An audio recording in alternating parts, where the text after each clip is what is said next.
Good evening, everyone. If we could stand up for the local government prayer and acknowledgement, thank you. We acknowledge the traditional custodians of our beautiful lands and our surrounding waters, the Ngarrindjeri people and the Ramangeri people. As a community, we recognise and respect their cultural connection with the land. Almighty God, we ask you to bless this council and allow it to be an agent of change to the people of this city and beyond. Direct and prosper its deliberations to the honouring of your name and the welfare of the people whom it serves. Amen. Amen. We gratefully acknowledge the men and women of the Navy, Army and Air Force who made the supreme sacrifice in the preservation of Australia's freedom and democracy. We also proclaim our gratitude to those who return to us. Please be seated.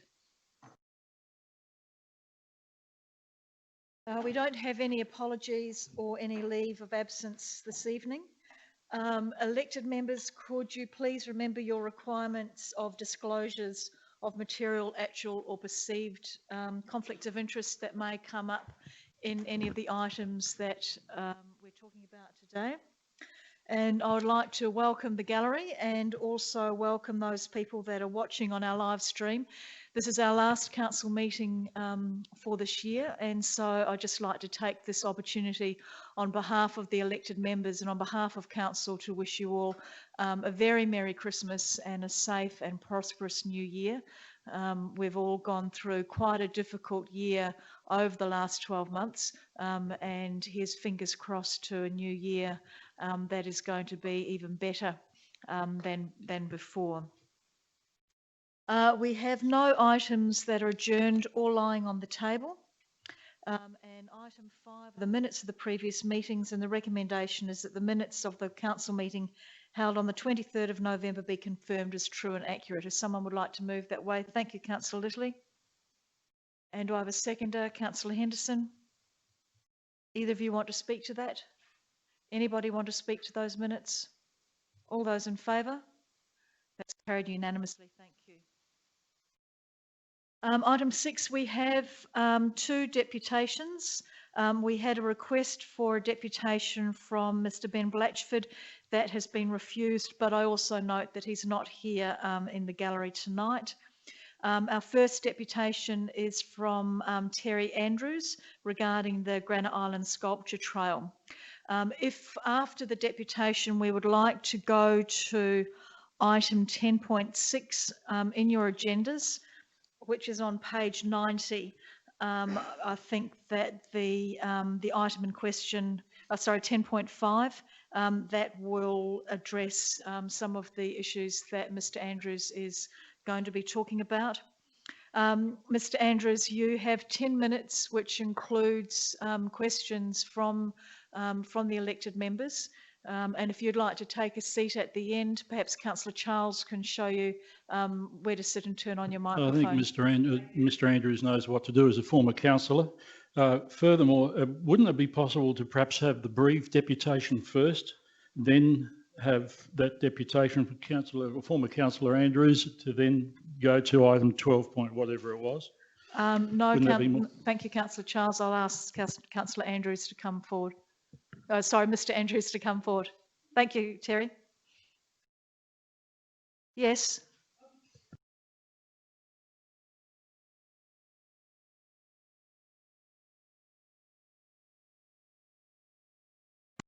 Sorry, I'm changing the procedure. No, you have 10 minutes to speak, and there will be a bell that goes off at 9 minutes to let you know that you've got 1 minute to wind up. Yeah. Basically, councillors, and thank you very much for letting us speak. Thank you for allowing me to talk about the historical facts of Granite Island Sculpture Trail, David Henley and Juna, and present to you with some facts and information, councillors or elected members. I have here evidence to date of emails to and fro between the then working party with David Henley and members of the council administration, previous council administration, going back to 2012. Previous elected members were not informed, that is my council or the council I was on at that time, were not informed of this working party until halfway through the year. In approximately 2012, an Economic Development Committee of the day had a working party look at a sculpture event on the mainland around Victor Harbor. This working party enlisted David Henley's help at council expense to look at various places in Victor Harbor for the event, similar to the event in Sydney. This was at a cost of $20,000 plus expenses.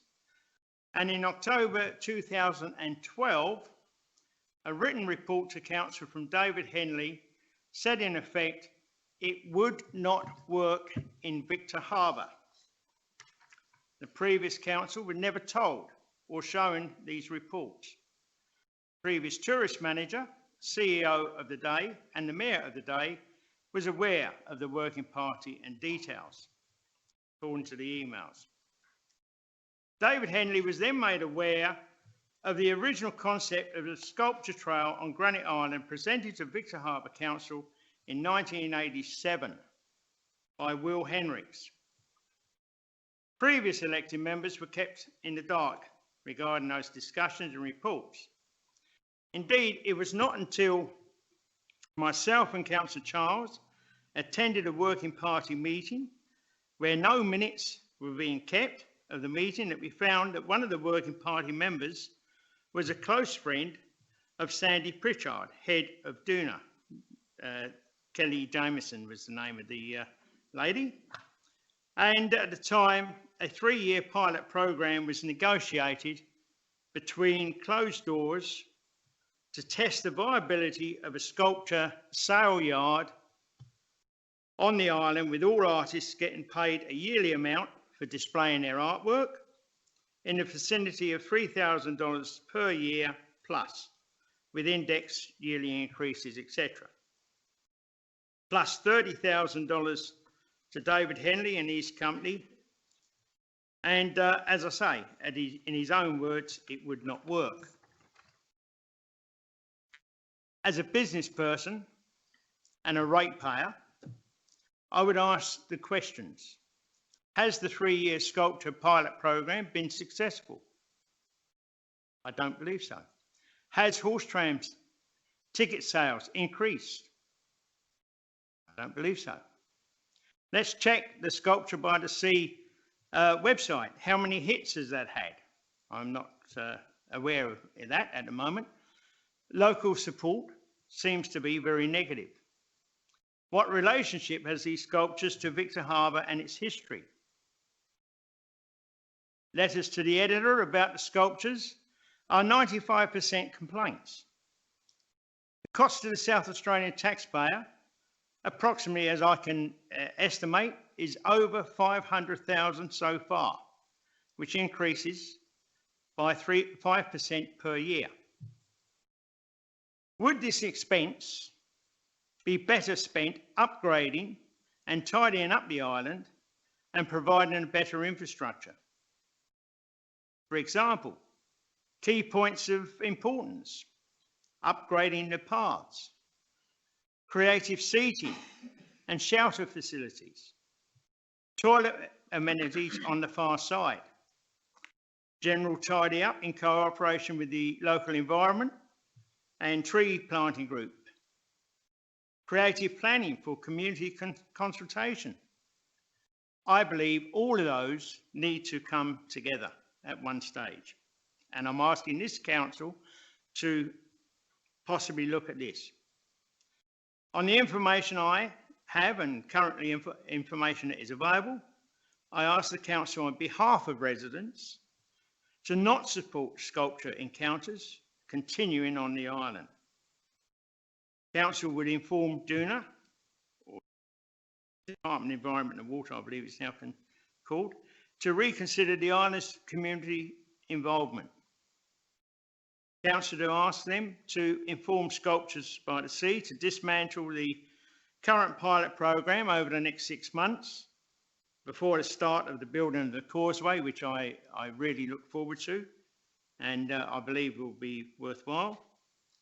Council to look at realistically into consultation with DUNA into a program previously presented to the Premier and endorsed by the Premier as our Tourism Minister. But the first thing first, I believe this council, and I'm asking this council, to continue its hands-off approach to Sculptures by the Sea as the previous council did.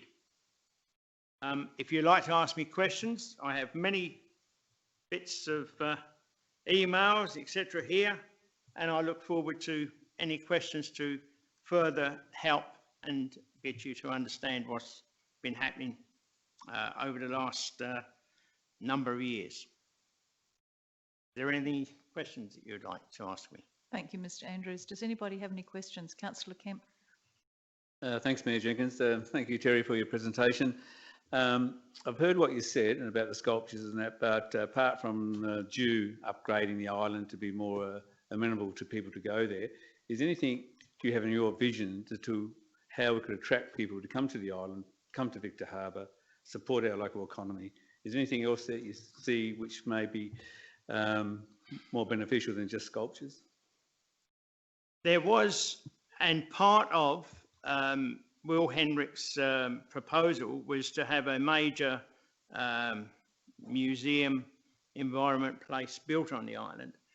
I personally think that needs to have a lot of debate as to whether that would happen. I think, though, at this point in time, rather than me saying what should happen, I would like to bring all of the stakeholders together. That is Oceanic Victor, Duna, the Horse Tram Committee or Authority, the Council, and our community. If our community wants and looks at what can be achieved on that island or could be achieved on that island, and we blend together rather than have this them and us negativity between the two. So I believe that no, I'm not going to say this is better than that. I believe the first instance is we say, let's start with a clean plate. You've got a 20-year lease on the island or in the water of the island with Oceanic Victor. So they are a key stakeholder. You've got, obviously, there's a group, community group on the island that wants to set it up into a more natural environment, planting trees, etc. And many, many people like just going to the island and walking around without seeing, I hate to say it, some sculptures that are, well, less than desirable. But everybody's sculpture is a different opinion. So I may say that I don't like them, but I'm sure that there's other people here that say, yes, they do like them. But we need to have community consultation, everything on the deck, I guess, and bring the community with us so that there's not this negativity. Thank Sorry, you, it's a Mr. bit long. Andrews. Your deputation is very timely because the CEO and I have been having ongoing discussions with Jew specifically about that and talking about a master plan being beneficial that has council and community, those people that you've just talked about, all involved in actually looking at a vision and a master plan for Granite Island. So it's very timely that you do that because we really want to make sure that Granite Island provides a good visitor experience for both residents in Victor Harbor and for visitors coming to Victor Harbor. So thank you very much for that. I do appreciate you coming. That's on, and I'm very pleased to hear what you just said. Is there any other Thank questions? you. I think your time is out, Mr. Andrews. But All right. Well, if there's- elected members could turn to page 90 in your I will just say thank you very much, councillors, elected members and the mayor. And thank you. If you want to have a look at anything else, please contact me. Thank you, Terry. If you could turn to page 90, which is 10.5, and Sculpture by the Sea request for support. The first recommendation is that council receive and note the request for support report. If someone would like to move that way, thank you, Councillor Hales. And do I have a second to Councillor Littley? Do either of you want to speak to the report? No. Does anybody want to speak to receiving the report? All those in favour? Those against? That's carried unanimously. Thank you. There are two options. They're option 1 and option 2. Would somebody like to move one of those options? Councillor Henderson. I would like to move option 2. Option 2, that council support the request from Sculptures by the Sea to write a letter of support for the continuation of the Sculpture Encounters Granite Island project. Is that the option you want to move? It is. Do I have a seconder for that option? If there's no seconder for that option, it will lapse by want of a seconder. Can the gallery please make sure that all phones are off, as well as council elected members? I'm not sure where that came from. That motion has lapsed. Councillor Henderson, for want of a seconder. Does anybody want to move option 1? Councillor Robertson. That council decline the request from Sculptures by the Sea to write a letter of support for the continuation of the Sculptures Encounters Granite Island project. And do I have a seconder for that? Councillor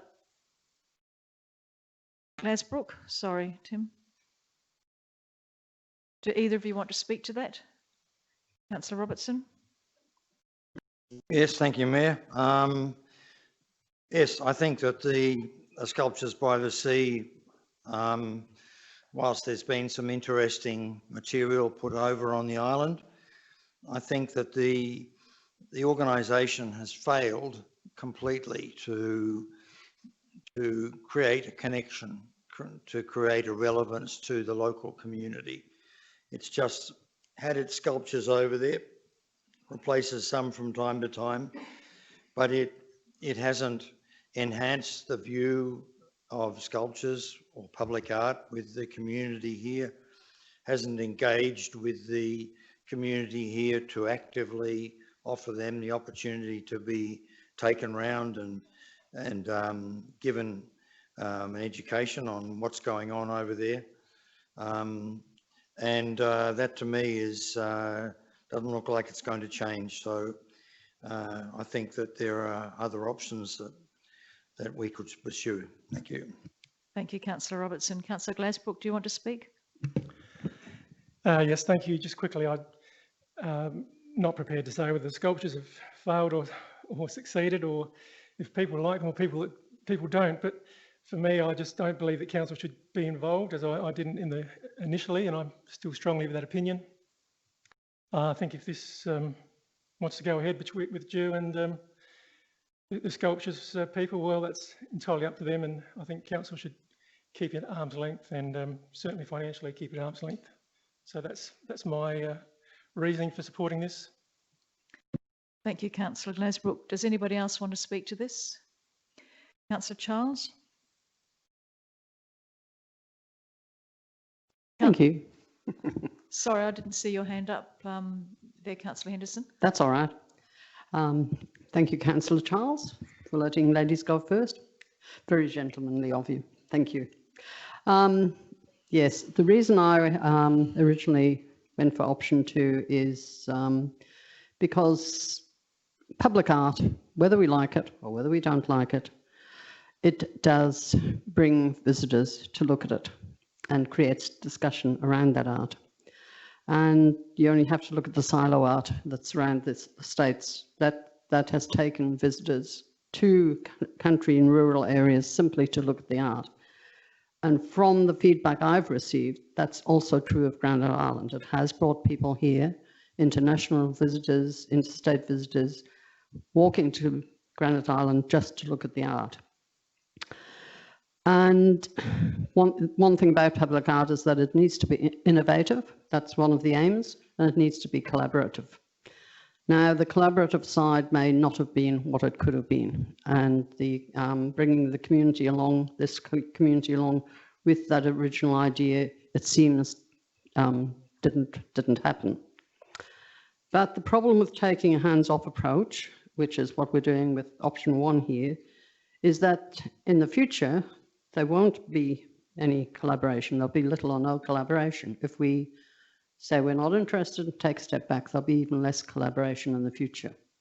And as we know, Granite Island is owned and organised by the state government. So my reason for going for option 2 was to have that collaboration, and so that we're involved and our community is involved with what happens in the future. At this point in time, there is no other plan for art on the island. There's not yet a master plan, even though the discussions are taking place. So if we continue the support for this, and just to remind everyone, this is not financial input, it's just support in principle. And I can't see the harm in supporting it in principle in the interim until we do have a master plan. So that's my view on it. Thank you. Thank you, Councillor Henderson. Councillor Charles, did you want to speak? Yes, thank you very much, Mayor. You'll look back in time there and reported in this information sheet that we have here that Councillor Terry Andrews and myself tried to knock this back when it first reared its head on the 28th of August 2017, and we were defeated. I'd just like to, I think Terry missed the opportunity to say that in 1993 the whole intellectual property and idea was Will Hendricks out of Port Elliot, at the time a resident of Victor Harbour, and Sculptures by the Sea only surfaced 4 years later in Sydney. So one would wonder whether maybe somebody got a sniff of the idea that way, but then again, people have the same idea probably every day of the week across the world. I read in the letter from David Handley where he's asking for support as if he needs it, where he claims that, you know, over a million people visit this Sculpture by the Sea event in Sydney. But I'll remind people that there are 4.5 million people living in Sydney, and at any one day on the beach or visiting that area or staying in that area, according to statistics, 867,000 people live or overnight stay in Bondi. Not hard to gather a million people, I wouldn't have thought. It attracts locals and tourists and so on and so forth, and so does, you know, Sydney, Melbourne, Paris, New York. You know, you might want to go to the Eiffel Tower just to see it, but I don't think we're going to compare it with that. Perhaps the pyramids in Egypt. The Brighton Surf Lifesaving Club, I keep bringing this up all the time. How do they manage to run a successful event without David Handley's assistance? I just can't believe that they do it, and they've done it for over a decade. And they make sales, and it's all for raising money.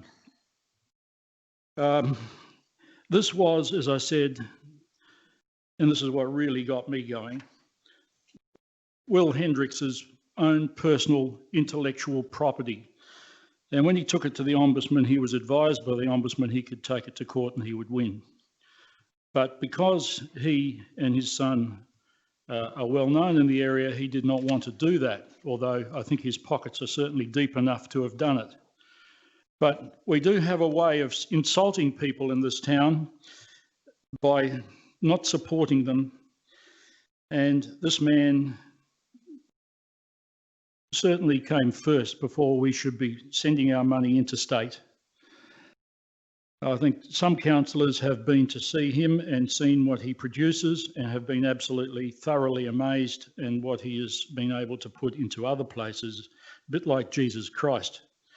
You know, he's not recognised in his own town, but across the world he is, or in other places perhaps. So I don't know whether I'm just starting to ramble, I usually do. Yeah, thanks for that vote of confidence, because that is what I'm doing. But you people will always make up your own mind. If you've already done so, then that's bad luck. But I don't think we need those sculptures on the island.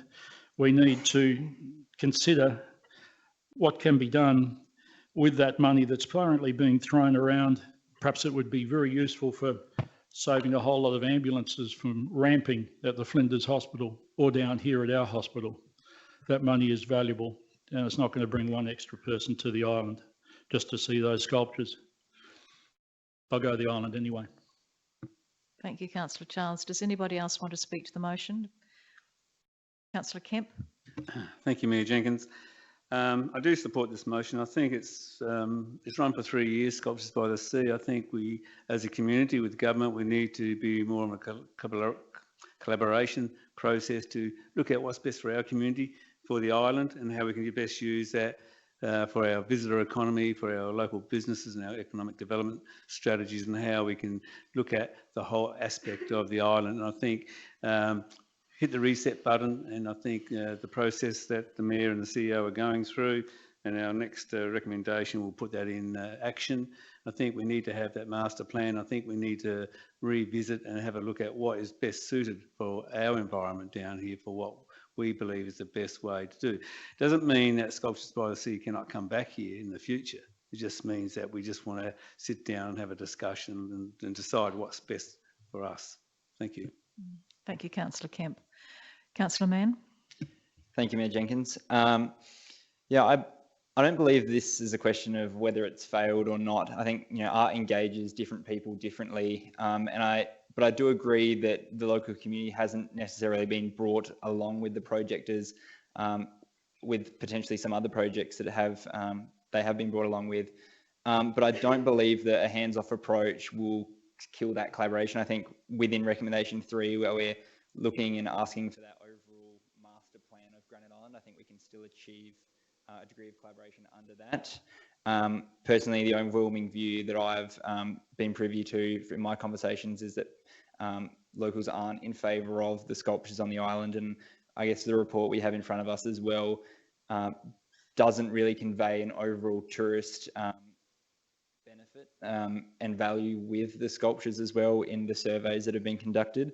And lastly, I also note our Council's public art policy, and I think that holistically, with everything that we're doing across the town, we're still achieving our policy and striving for it, even if we're unsupportive of public art on the island. Thanks. Thank you, Councillor Mann. Does anybody else want to speak to this? If not, I'll ask Councillor Robertson to close the debate if you want to. All right, I'll put the motion to the vote. All those in favour? And those against? That's carried, thank you.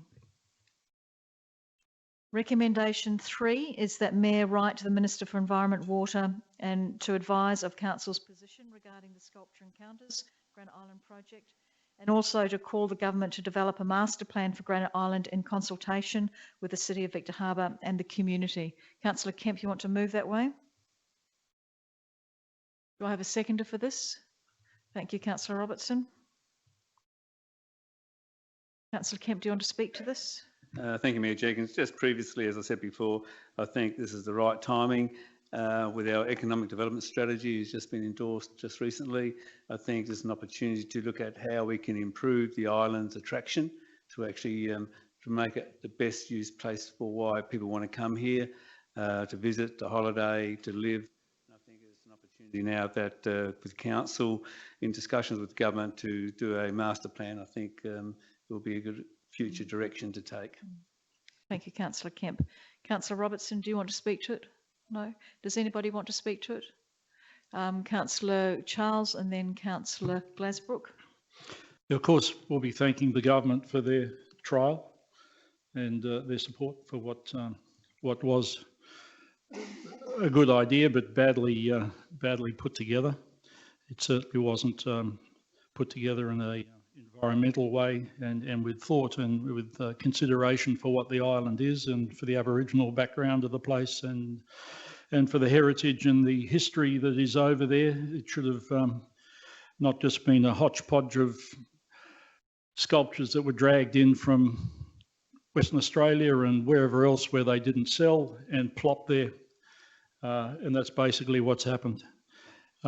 So I think as we thank them, I would encourage someone to at least put the name down of Will Hendricks to be spoken to, because his plan for the island was an absolute brilliant plan, in my opinion. We presented it with Hicks, David Hicks, was it David Hicks? The film producer and director, Australian chap who lives at Port Edit, at McCracken Golf Course, to a packed gallery, or some 300 odd people. That you were there, Mayor, at the time when you were a councillor. The Mayor was there as well. It was very, very positive. We could have had an establishment on the island which in a matter of 4 years would have been actually creating money for this community to spend on infrastructure and to put into sculptures and to art. And I think everything can be art, from bus stops Councillor through Charles, to toilet blocks. Can I ask you to speak to the motion? I think some of the things that you're saying are very relevant to, you know, if there is a master plan and this goes forward, but if you can keep your commentary at the moment to the motion. Yes, indeed, thank you.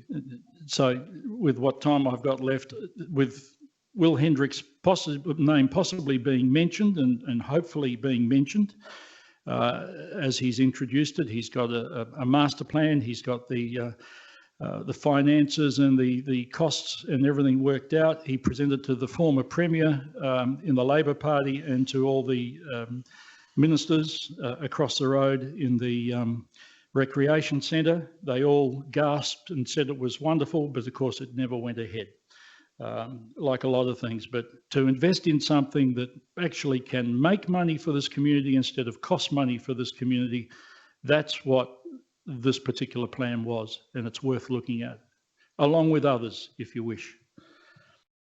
Thank you, Councillor Charles. Does anybody else want to speak to, Councillor Glasbrook, sorry. I'd just like to ask a question, really. Probably of the CEO. I was just wondering if is it really appropriate for us to notify the Minister of our decision? I mean, we received a request to support something from a group, and we've decided not to support that, which is fair enough. Is it really appropriate for us to tell the Minister that we don't support it? Or, I mean, I'm 100% in favour of, you know, having a master plan, but I'm not quite sure of this process, that's all. Through the Mayor, if I may, yes, I think it is appropriate. All of the other submissions that David Harnley has sought, he has sent them directly to the Minister and to the Department to demonstrate that he is receiving support. So likewise, I think it is extremely important, being such a significant key body, that Council also advises. And I think it's only polite so that the Minister knows he is yet to make his decision. And I think it would actually feed into that process of decision making. Thank you, Councillor Glasbrook. Does anybody else have any commentary around this motion? Councillor Kemp, do you want to close the debate? Thank you, Mayor Jenkins. Just briefly, it's really about strategic thinking, innovation, and about an opportunity of one of the greatest draw cards we have in this community, that we should have some involvement in what happens with it and how it's is utilised and developed. And I think this master plan, if the Minister agrees with it, it gives us the great opportunity to be involved. Thank you, Councillor Kemp. I now put that motion to the floor. All those in favour? Those against? That's carried. Thank you very much. Sorry, unanimously carried. And I look forward to working with the community and with Ju to develop a master plan for Granite Island. And, you know, I think, as you have all said, collaborating with all of the stakeholders, and I think the community's been mentioned as one important one, and also the Indigenous community here, which I think is very important as well, because there are many stories around Granite Island for our Indigenous community to tell. Business Victor Harbour and other stakeholders will be very important to work with in developing this master plan. However, as the CEO said, Ju are yet to make a decision in relation to specifically the sculptures on Granite Island at the moment, but they are happy to discuss a master plan going forward for the bigger picture. Councillor Charles, did you have a question? I have a question of you. When you have your consultations with the department and so on, can we please, as a council, have transcript of what occurs and what you are talking about? Some of those consultations I understand are some in will be confidence. confidential, but But what we are asking the department to do is to come and talk to elected members at some stage soon in relation to their plans and in relation to any master plan that they may have. So we're looking at dates so that you can ask them questions specifically yourselves and get information firsthand.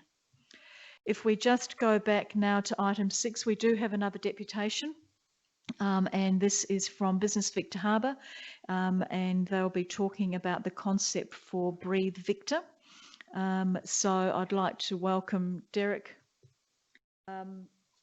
McAvoy, Stuart Riddle, and Kirsten Pittman to the table. Is there another chair, Karina, that we could put up? Oh, thank you, Stuart.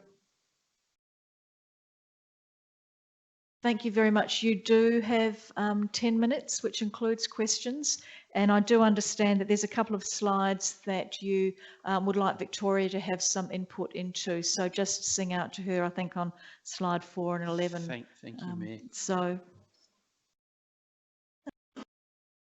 please go ahead. We'll in a minute. Okay, thank you very much. And I'd just like to welcome my fellow presenters, Kirsten Pittman, who I'm sure you all know, and Stuart Riddle from McCracken Country Club, the GM there. So yeah, thank you. And I know time's of the essence, but where Breathe Victor comes as a concept is very much aligned to what's already being done. And I'll go through that in a moment when I go through the presentation. But our vision with Business Victor Harbour is to create a vibrant, sustainable and diverse economy. Very importantly, we see business exists to create a better community, even though business people along the way want to have their return for their time. But ultimately, a good and vibrant and strong business community will create a better economy and more sustainable environment for us all, and including all our residents. So how does Breathe Victor fit into our plan? Well, our brand, or the brand of Victor Harbour, is been always a focus for Business Victor Harbour in terms of where we'd like to be, and tourism as being one of our biggest economic drivers is always going to be a focus for us. But you will note from that presentation that we will always be focusing on innovation, sustainable sectors, creating opportunities, employment, and therefore community wellbeing. So the recently released economic development strategy, there's a clear role for this branding.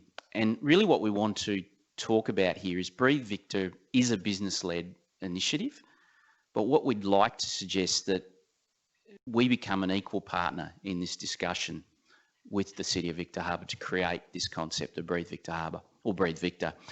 And Kirsten will go through that in more detail, but there is definitely a link to Pillar 4 with actions 1 and 2 for this activity that we'd like to undertake collaboratively. Our roadmap, we thought it very important to step out the steps in this process so that this all works the way we would like to see it, and obviously the whole community. We've already undertaken the gap analysis, and we're in the concept development and proof of concept stage at the moment. So this is a very important point, and this is the time to collaborate with the City of Victor Harbour. So we've done a fair bit of work with the staff, and Victoria, if you could just add to that where we're up to, I'd really appreciate it. Yeah, thank you, Derek. I guess to add to the deputation, that Business Victor Harbour has been meeting with our staff. Obviously, members will be aware that we're doing some reorganisation within our City Activation Department and redirecting our Visitor Services Centre to have more of an experience. And the Economic Development Strategy leads very nicely into the work that Business Victor Harbour has been doing. And they have done a fantastic job. And now it's a time where we can actually collaborate and work together, and with the assistance of our staff and also with the expertise from the professional business sector on this project. Thanks, Victoria. And I guess this is, for us, as an endorsement of the importance of Business Victor Harbour and why you've elected to invest in us as an organisation to come up with business-led strategies that will create long-term ownership in the community. So that's enough preliminary. So let's get into the real guts of it. And my learned colleague here on the left will go through what Breathe Victor is as a concept. Thank you. All right. Our current perception to the wider community and the country and internationally devalues our market potential and gives the impression that we are stuck in time. The business community struggles to attract high-value visitors and sophisticated investment into the area. The historical approach has not presented Victor Harbour as an aspirational destination for those in the higher income bracket, and we are losing out to those other regions that have done this better. The importance of business and community buy-in into the brand that we develop can't be overstated. It's vital. So why did BVH approach tourism as our first focus? Well, Victor has been historically successful with hospitality drivers, but we have been resting on our laurels for too long. Other dynamic and proactive regions are gearing up to maximise on this opportunity. McLaren Vale, Kangaroo Island, Barossa Valley, the River Murray, pick a region, and they're all aggressively targeting the travel and tourism dollar up to date. With up-to-date, attractive and strong campaigns and infrastructure. The current situation regarding ceased international travel and jittery state borders has seen local SA tourism markets shine and provides a positive stepping stone to capitalise on what has been a very challenging year for everyone if we can move with speed. So our proposed campaign aims to highlight our world-class experiences and convey the feeling of seclusion, space, comfort and life experiences. Environmentally sustainable tourism offerings should be the focus. A Big Duck, Coorong Tours, Hyson Trail, Granite Island Walks, etc. Ensuring that what we offer is value driven and promotes and encourages longer stays in the area. The example I used in my initial presentation from 2019 figures is that a Fleurieu day tripper will spend on average $72.28 each. If we can make them stay overnight, that person will then spend up to an average of $349.32. So promoting more than one single landmark tourist offering is very important to this end. Accommodation development in this area is obviously vital for that. The idea of using Victor as a portal to the region as a start point for tourists planning their trip, and our advantage here is that we have the largest number of accommodation beds on the Fleurieu. Our strengths in Victor lie in the abundance of amazing things that we have on offer here that are valued by travellers. The short distance from the airport and major centres, the climate, the nature, the touring, the food and wine, arts and culture, nature experiences. Victor Harbour has a brand awareness that we will be able to harness. It's an easier task to change perception about a known location than to create something from scratch. So our proposal is simple.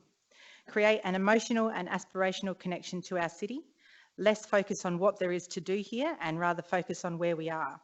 The best part about being here is our naturally beautiful and pristine landscapes, the space around us and the feeling of relaxation and recuperation from our busy lives. We feel that we can create from Breathe images that fit those criteria. The SA Tourism Commission released an amazing campaign recently showing the wonderful natural beauty of South Australia, and Breathe Victor fits perfectly into that space. It's like it was made for us. The concept itself lends itself to be developed into more targeted and specific campaigns designed to explore more of what our region has to offer and expand beyond a purely tourist focus to enhance our community. As an example, Taste Victor would have a focus on dining, seafood, wineries, distilleries, farmers markets, local produce and events. The Nurture Victor could lead to promotion of our coastline, trails, wildlife, boating, diving, tours, whales, caravanning in the Coorong. Live Victor has a focus on the lifestyle choices, comfortable housing, healthy lifestyle, great schools and all the reasons that we live or want to move here. And Invest in Victor has a development of major projects as a focus, investments, professional opportunities and land sales and general excitement about the area. So continued development in the arts and culture space for this branding is currently in discussion. We have connected with local Indigenous artist Amanda Conway-Jones and her family and elders of the Ngarrindjeri, who are excited to join us as valuable committee contributors. These images up on the screen are not developed, but they do provide an idea of what direction we propose. So the word rest represents as a circular campfire shape in Aboriginal painting. And the natural earthy colours and blue represents the coastal people that she describes. For further detail on the artwork, I'm going to be referring to professionals, which is the next step of the plan, because I'm certainly not one.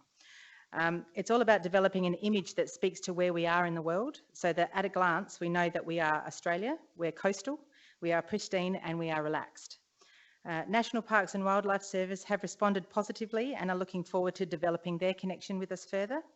And I personally have been very encouraged by the number of talented and professional people in the business community that have provided positive feedback and enthusiasm. This gives me great hope that we can build on this and create something fitting, unique and completely connected to our town. So, in conclusion, the depth of work that's gone into this so far by our board is quite outstanding, and quite to the point that a lot of the work's well underway. But the City of Victor Harbor Economic Development Strategy already identifies a clear need to be bold in the way we brand Victor Harbor. So we have under Pillar 4 a place branding development for a destination to choose, a destination of choice to live and work and visit. So now, this time, Breathe Victor represents a business-led vision for a more relevant and engaging regional brand that, now it's backed by business with the support of council, has a great chance to succeed.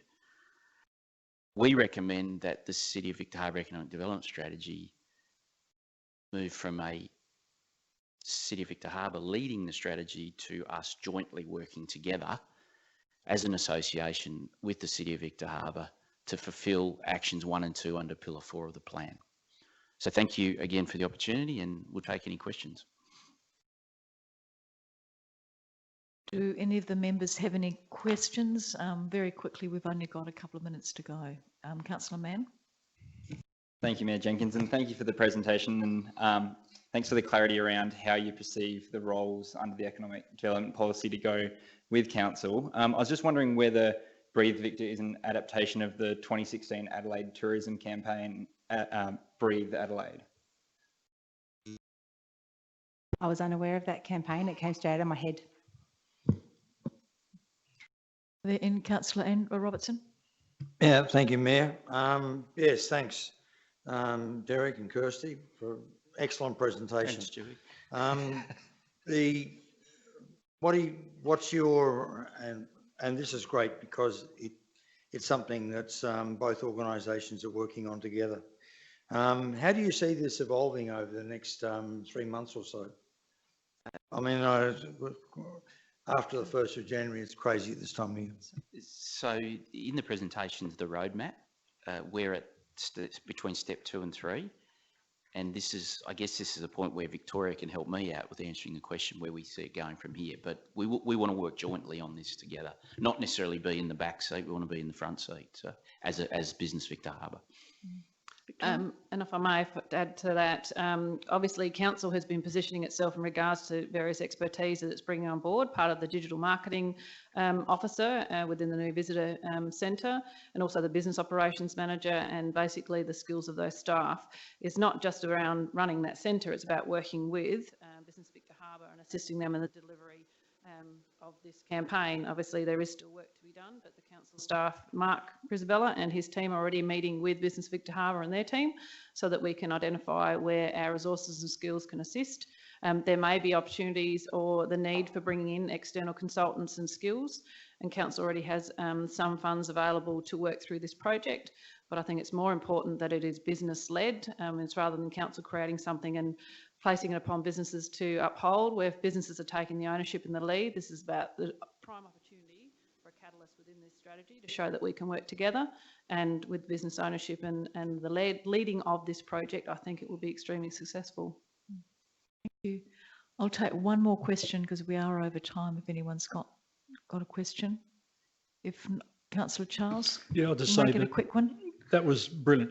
Absolutely brilliant presentation. I've never even thought of it from that way. From the very first pictures you have up there, that is the image of Victor Harbor people have, and your idea of breathing, and perhaps breathe slower, breathe deep, breathe more, be able to breathe. I think it doesn't promise anything other than something very, very different. You come and experience, find it for yourself. I like the idea lots. And I hope, well, I'm glad to hear our CEO say that they're going to have you people lead the business association, run it. And to add to that, the context of that little brochure that we gave out's probably a very good understanding of this concept where Kirsten was talking about. It's not about what we do or what there is to do here. It's just actually celebrates how naturally beautiful the place is. And we're actually working now with our board to come up with a sustainability strategy and work more on that in terms of, I think the environment's going to become very important to the business community, and obviously it's been identified as council, by council as something's very important. So we want to do everything we can there in that regard to incorporate that into the concept of Breathe Victor as well. Thank you. Kirsten? Just 10 seconds. I probably think I should also mention that the concept of actually using the environment and our natural resources as something to promote, it doesn't date. So, and that's another thing, you know, businesses open and close, things to do come and go, but our nature should be here forever. Thank you. Thank you very, very much for that. It's very appreciated, and I look forward to working with you long into the future to create a really good strategy. Cheers.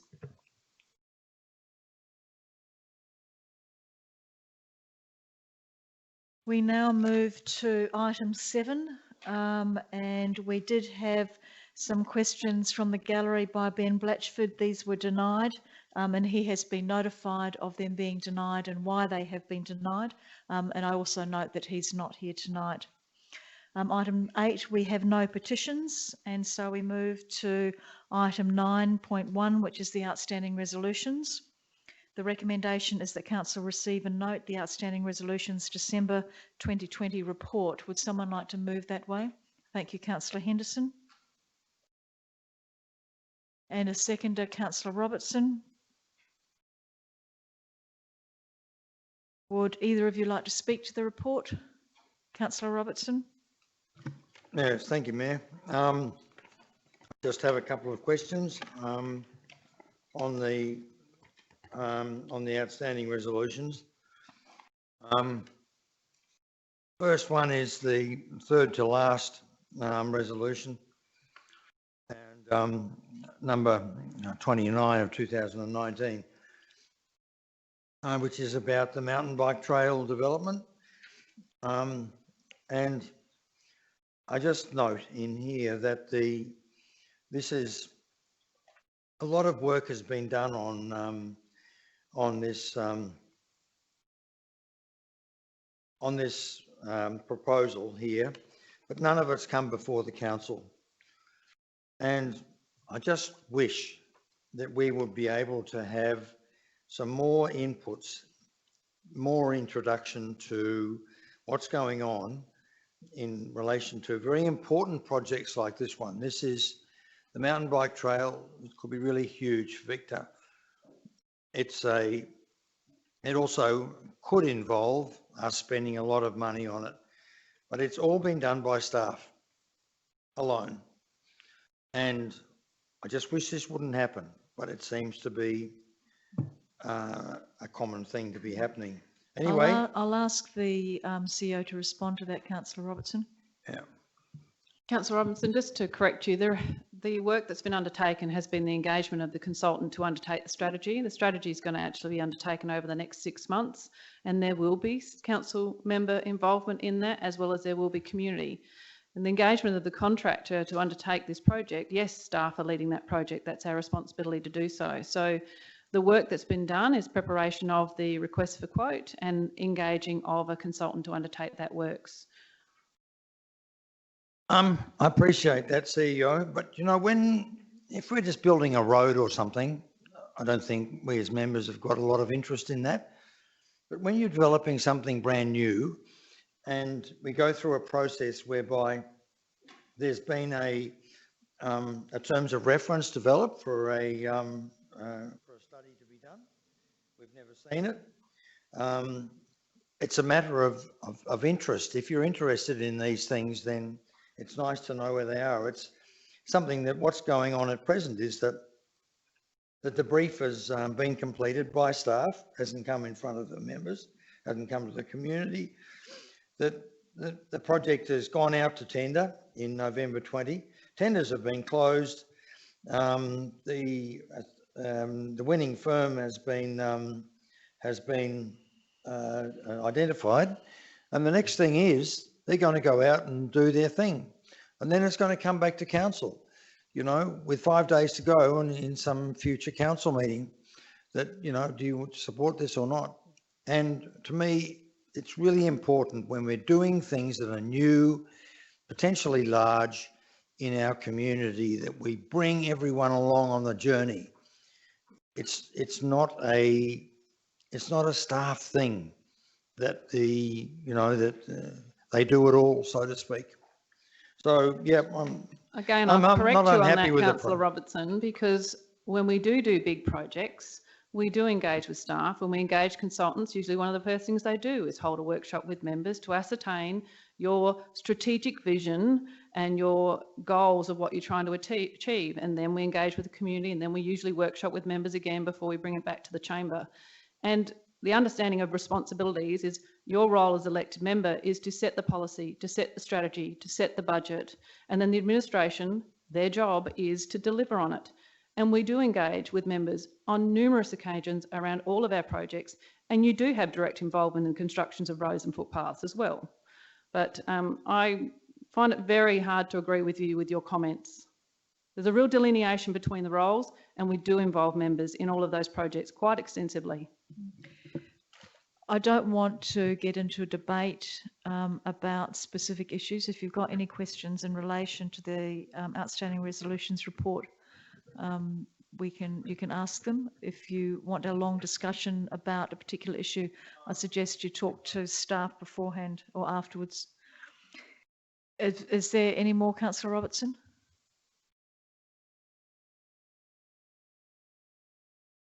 Sorry, yeah, no, I'll leave it. That was just that one. Thank you. Councillor Charles, you had the question? Thank you. The very first one, which is the one that's about to drop off very, very soon because it's complete, and it just so happens to be a motion that I put up 12 months ago on the Crazy Hill Stock Road situation. And that particular motion was that Council bring back Fife and to look at the 2010 and Lot 25 development.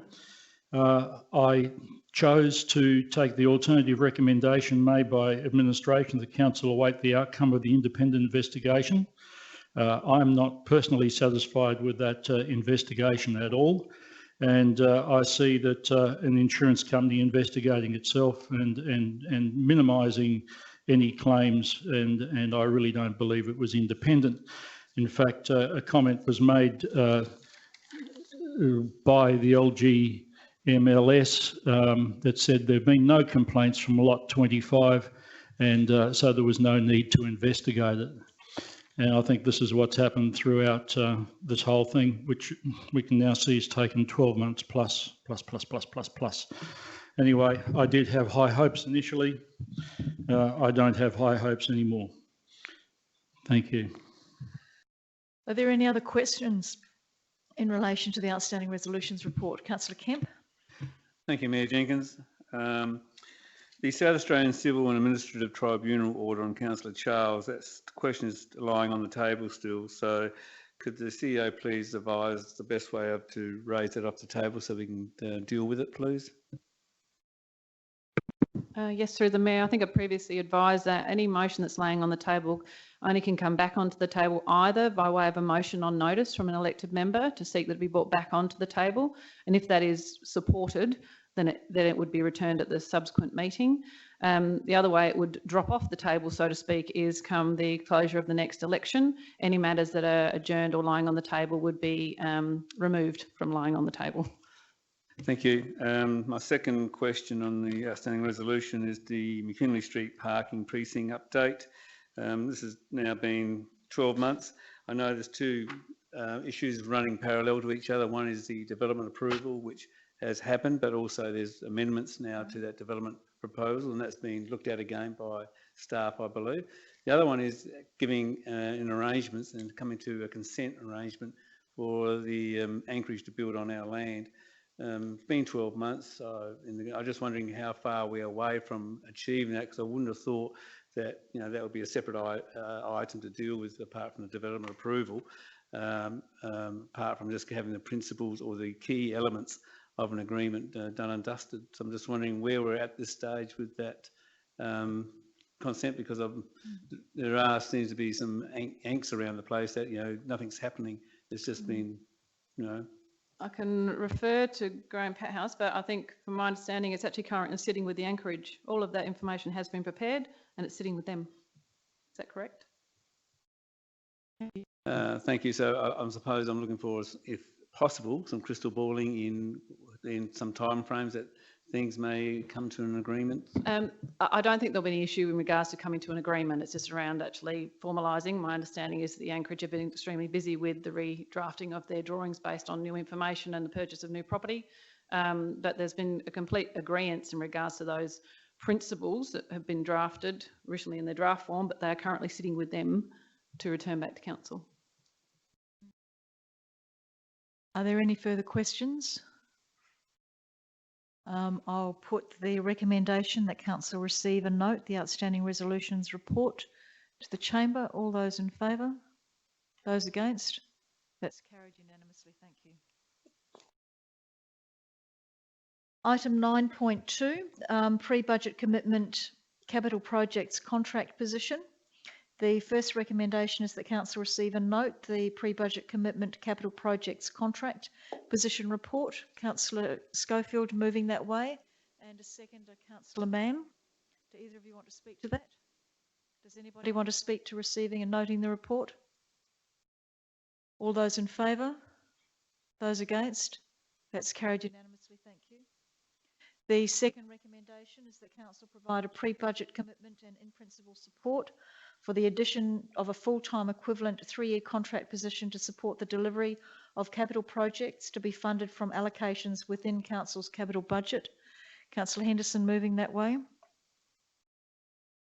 And seconding it, Councillor Mann. Councillor Henderson, do you want to speak to that? Councillor Mann? Does anybody want to speak to that? Councillor Robertson and then Councillor Charles. Yes, thank you, Mayor. This is a comment first. I would had no idea that there was allowance within each capital. I'm looking at page 18 in the middle, and is there an allowance within each capital project budget allocation to cover salaries or the cost of contractors managing the projects? Anyway, that be as it might. One of the issues here is that, yes, I appreciate the need for the project management to make sure that we get the capital program that we've got in place here actually put in place. My question, though, or one of my questions on this one, is that is looking, if we're going to, it's really one about whether do we require a person to be on a 3-year contract, or do we do this through a firm? When we look at a range of projects that we have coming up for construction, not just next year, but for the next 2 or 3 years at least, and you can see the list, pages 18 and 19, and the big ones are really big. The Arts and Culture Precinct, the Encounter Bay Sporting Complex, the McKinley Street Car Park, potentially the multi-purpose boat landing facility. These are going to require a range of engineering skills and to be put in place. And so my question is, are we looking for Superman or Superwoman to be this this position, and to be in this position, and whether we wouldn't be better off going out to an expression of interest to firms to provide the expertise associated with this 3 years worth of engineering input, rather than be looking to try and find this total skill set in one person. I'll ask the CEO to respond to that, Councillor Robertson. Through the Mayor, obviously, yes, we have always capitalised certain elements of salaries. That's clearly articulated when the adoption of council's budget and also when we go through that process. So if there are capital projects, we capitalise a significant portion of our field staff, and depends on what projects they're working on. And no, I don't think engaging a firm would give you the benefit. We're actually looking for a project manager.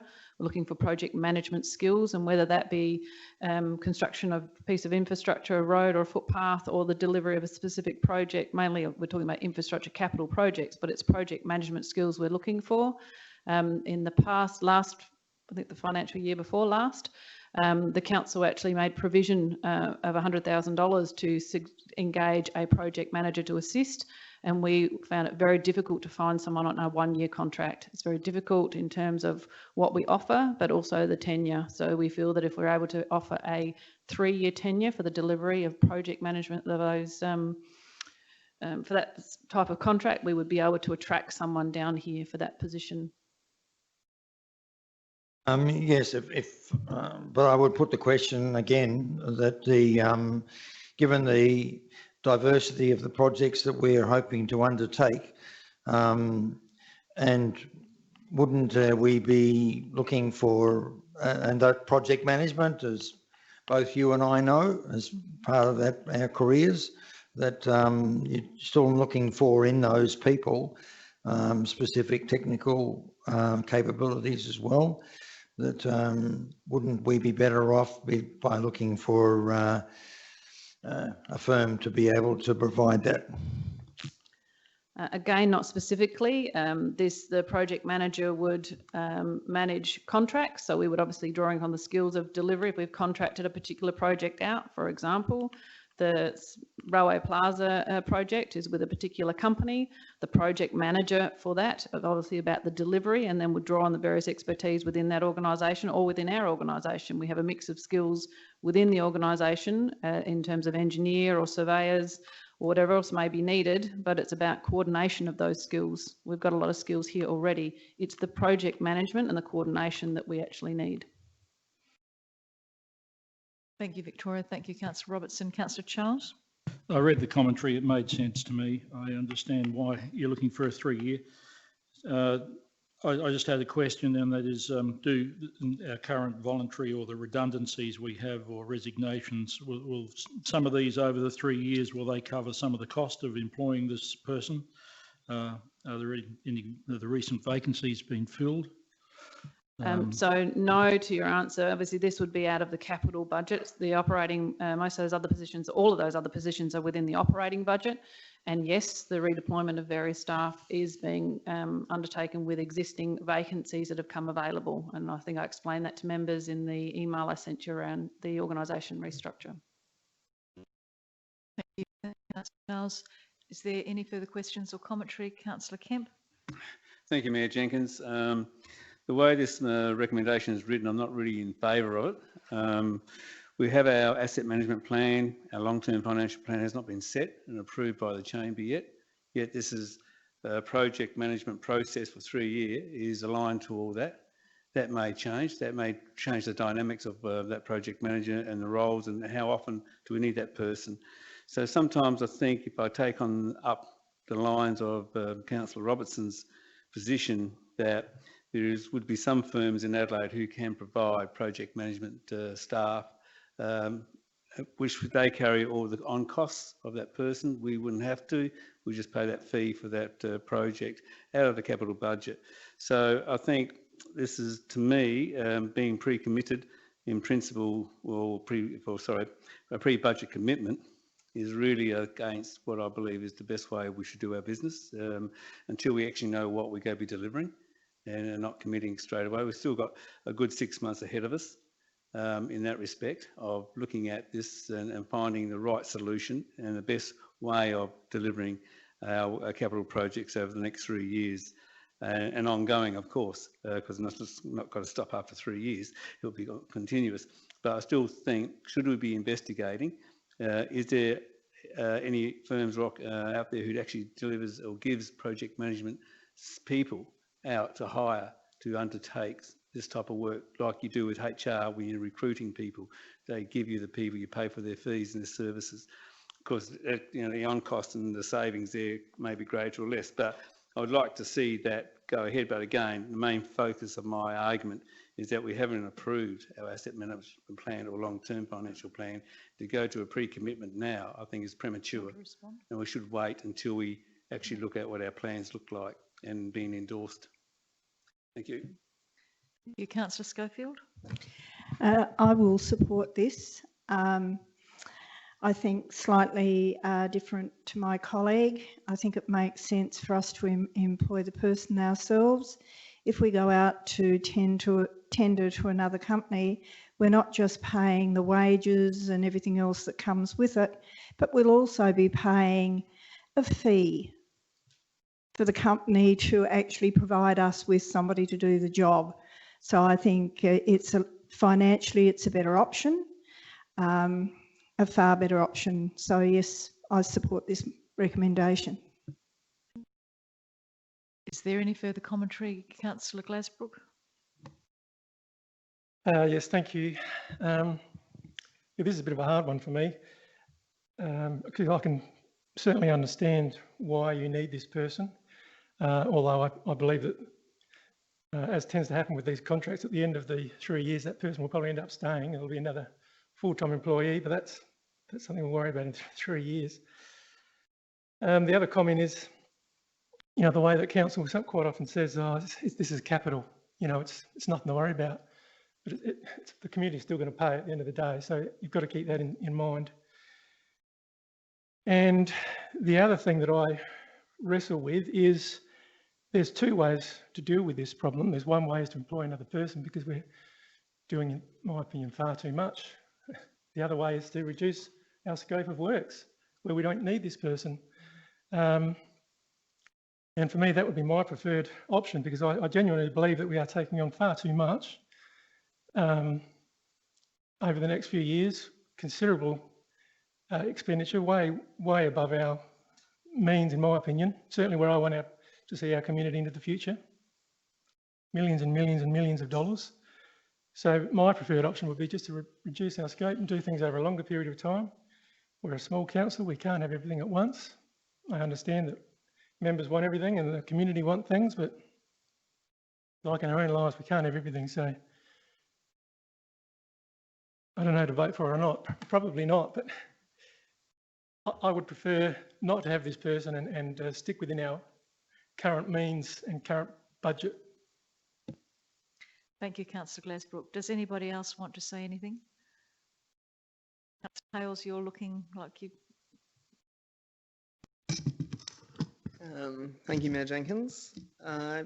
Yeah, I think this is a prudent move by council in terms of the fact that as an elected body of 9, 10 members, if we include yourself, we decide upon projects, we decide upon budgets, we decide upon our scope of capital works as well as our operating jobs. And it only makes sense that we need to manage these well so that they don't go poorly. It is ambitious, as Councillor Glasbrook said, and that means that we need to keep an eye on it. And a good way to do that is have a person who is employed purely for that purpose. It's also good to see the staff coming to us with a recommendation that says, hey, we need a contractor for this time period, acknowledging that at the end of that time period, after this ambitious scope of works, things will naturally calm down a little bit because, yes, you can't keep building forever if you're the size of the City of Victor Harbor. So I think, yeah, I'm very happy to support this recommendation and hope we get qualified and excellent candidates applying for it if it does indeed get carried. Thank you, Councillor Hales. Does anybody else have any commentary? If not, I'll ask Councillor Henderson to close the debate. Councillor Henderson, would you like to close the debate? Thank you, Mayor. Yes, I would.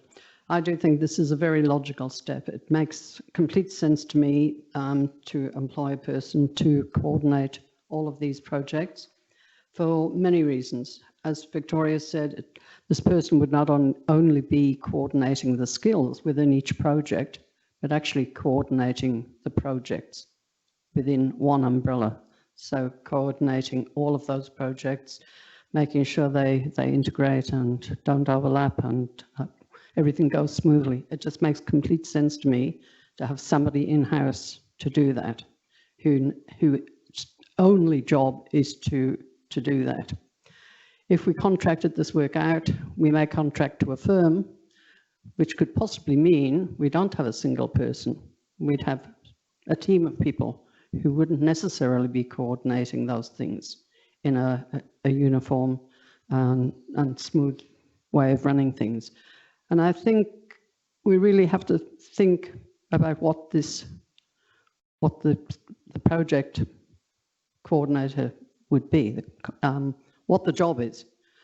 You know, put your strategic planning hat on and put yourself in this person's position and see how they might operate in this role. And I think that's what will make other members hopefully see this as a very logical move to have this person in-house if they were to put themselves into the shoes of that person. Thank you, Councillor Henderson. I'll put the recommendation to the floor now. All those in favour? Those against? That's carried. Thank you. We now move to item 9.3, the Murray-Darling Association proposed name change. And I'll just draw your attention to an email that was sent to you and also some extra information that was put on your desk in front of you that Councillor Henderson sent round from Councillor Vern Lang from the Coorong District Council. The first thing I'll ask though is that Council receive and note the Murray-Darling Association proposed name change report. Would someone like to move that way? Thank you, Councillor Hales. And seconded by Councillor Schofield. Either of you want to speak to receiving and noting the report? Councillor Schofield? No. Anybody want to speak to receiving and noting the report? All those in favour? Those against? That's carried unanimously, thank you. And if someone could move one of the options. Councillor Robertson? Yes, Mayor, I'd like to move the option 1. So option 1, that council support the name change from Murray-Darling Association to Murray-Darling Local Government Association and authorises the Chief Executive Officer to provide a response to the survey on behalf of council. Is that's correct?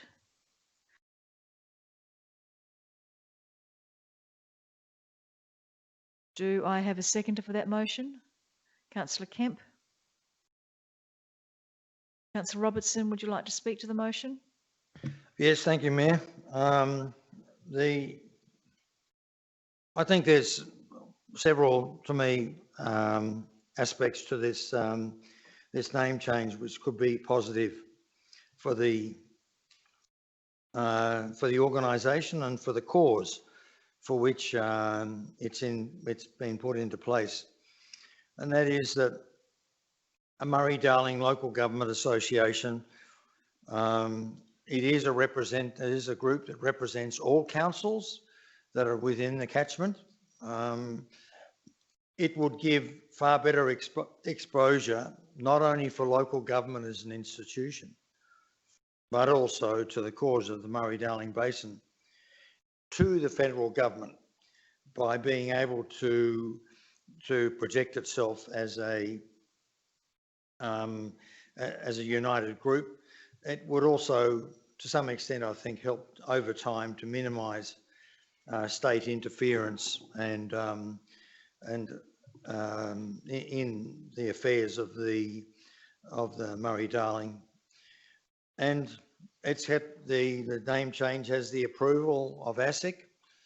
I don't think we need to get too precious about that. Here in South Australia, we have a local government association, and therefore somehow we're having to make room for another umbrella organisation, and therefore who's going to get what kind of influence and that. I think that the focus is on the Murray-Darling the management of the Murray-Darling catchment, and that it's good that the Murray-Darling Association be known as a local government association, because after all, it is strongly supported by the 50 or 60, I can't remember, member councils. It is representative of those member councils, and it will, in an image brand sense, will achieve more in that regard. So that's why I'm supporting this this name change. Thank you, Councillor Robertson. Councillor Kemp, do you want to speak? You seconded it? Yep, thank you, Mayor Jenkins. I second this because I do support the name change, because I think sometimes the name change actually takes the actual organisation as to what exactly it's about. And I don't think it's going to be confusing with the Adelaide Hills Local Government Association or the South Australian Local Government Association. It's prefixed with the Murray-Darling Basin Local Government Association. So I think there's no lack of confusion. I think it's really, again, the name can drive change. It can get more traction, especially when they have to deal with local state government and deal with federal government on an issue which affects the whole country, especially the states where the Darling and the River Murray flow through. Especially we're at the end of it, and that's certainly the Alexandrina Council has to deal with the issues around that. So I think any name change that gives them more kudos, people listen to, will say, what's this group's about? Because, you know, they are representing a lot of the local government groups, councils, as Councillor Robertson said. So that's why I'm supporting it, because I think a good name change can change their focus and be more noted.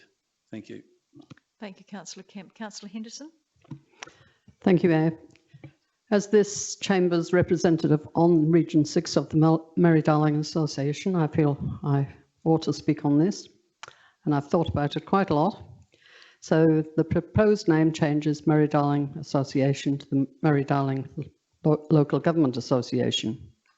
As Councillor Robertson has said, the association represents over 100 member councils across 4 states of the Murray-Darling Basin, and is the local government's peak representative body on the basin matters. The objective of this name change is to clearly identify the Murray-Darling Association as a local government organisation representing the interests of councils and their communities in terms of the basin plan. In other words, it's saying we're there as a local as council, as local government, involved with the plan and monitoring the plan, and that we have fair water allocation in our sites and under our radar. However, the Local Government Association of South Australia say this name change, the one proposed here, the MDLG Association, they claim it will create confusion and misunderstanding about the roles, functions and membership of the Murray-Darling Association and the LGA and the regional LGAs. And I think they actually have a good point there. I think a name change that indicates that local governments are involved in this association is a good one. However, I think a much better name change would have been to call it the Murray-Darling Association of Local Governments, and that would have avoided a lot of the confusion and misunderstanding that the LGA is concerned about. So I'm wondering if we can put that back as a recommendation, because that says clearly that where local governments are involved, but it's not an association of local governments as such. So Murray-Darling Association of Local Governments. With the move, if the mover and the seconder wanted to change that, you could vary that motion. Otherwise, if they don't, you could put forward a formal motion to amend that motion. No? Through the Mayor, if I could suggest, the motion that's already been moved, what Councillor Henderson is suggesting is the complete opposite. They're recommending, the motion is currently recommending that we support the name change to the Murray-Darling Local Government Association. Yes, it is the opposite, so we'd have to have a separate motion. The variation is what you're seeking to do is complete opposite, so it couldn't be by way of an amendment either. It would need to foreshadow if this was not supported. Yes, I'd like to foreshadow. Right, so Another if motion. this is not supported, you foreshadow a motion that says council supports the name change from Murray-Darling Association to Murray-Darling Association of local governments. and authorises the Chief Executive I Officer. think that states more clearly what they actually are. Okay, thank you. Councillor Littley and then Councillor Glasbrook. Yeah, look, I'm on the same page as Councillor Henderson. I do think that a name change can be very good, but I don't support that name change because I see that it is, it will just lead to a lot of confusion. Yeah, it's a tongue twister as well. So I won't be supporting this, and I'll be looking to support another motion if it's if this is unsuccessful. But Thank you. Councillor Glasbrook.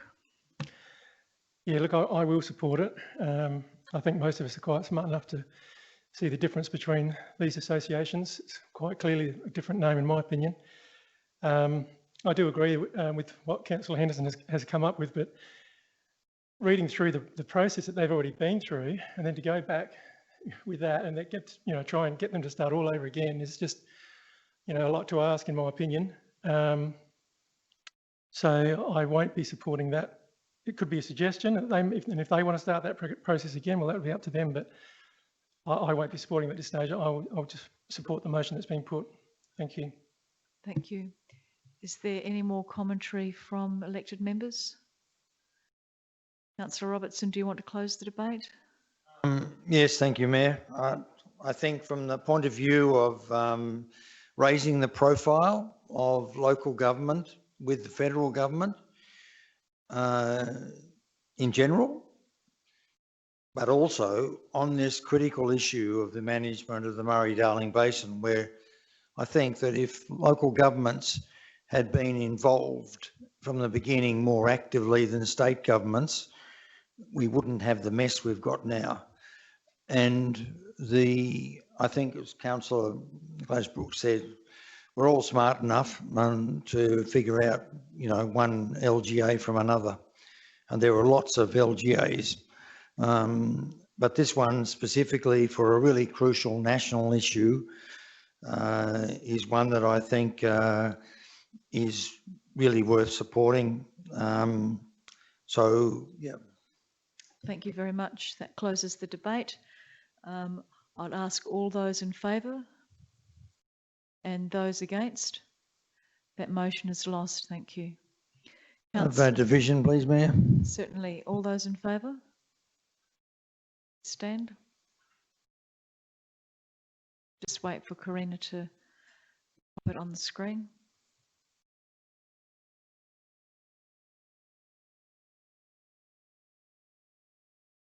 For is Councillor Glasbrook, Councillor Charles, Councillor Kemp and Councillor Robertson. Against is Councillor Mann, Councillor Hales, Councillor Littley, Councillor Henderson and Councillor Schofield. That motion is lost.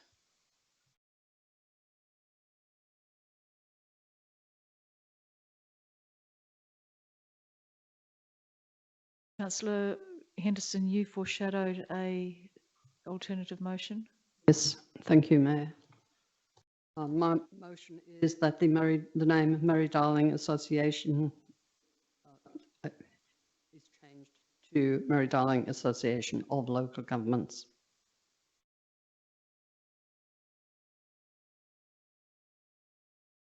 Through the Mayor, if I may, if you referred to option 2, because there's a survey that I need to complete which is seeking whether we support that name or not. So may I suggest if you move in line with that motion, however, add to it, and that a more suitable name would be Murray-Darling Association of Local Government. Is that what you said?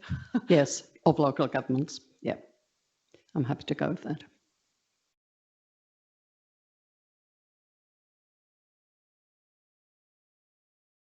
Just wait until that's typed up on the board and you can see it in full.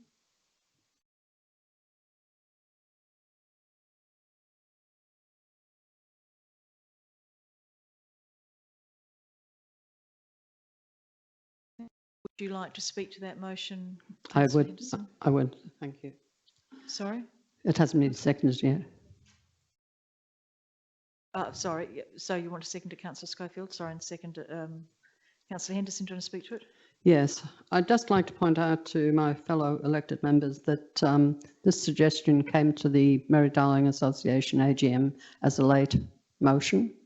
It didn't have the required 14 days notice before it was presented, so members didn't have a lot of time to think about it, and there hasn't been much discussion about it. And Region 6 members weren't consulted, and we're in Region 6. And it appears that even some of the board members were not consulted about the name change before the AGM.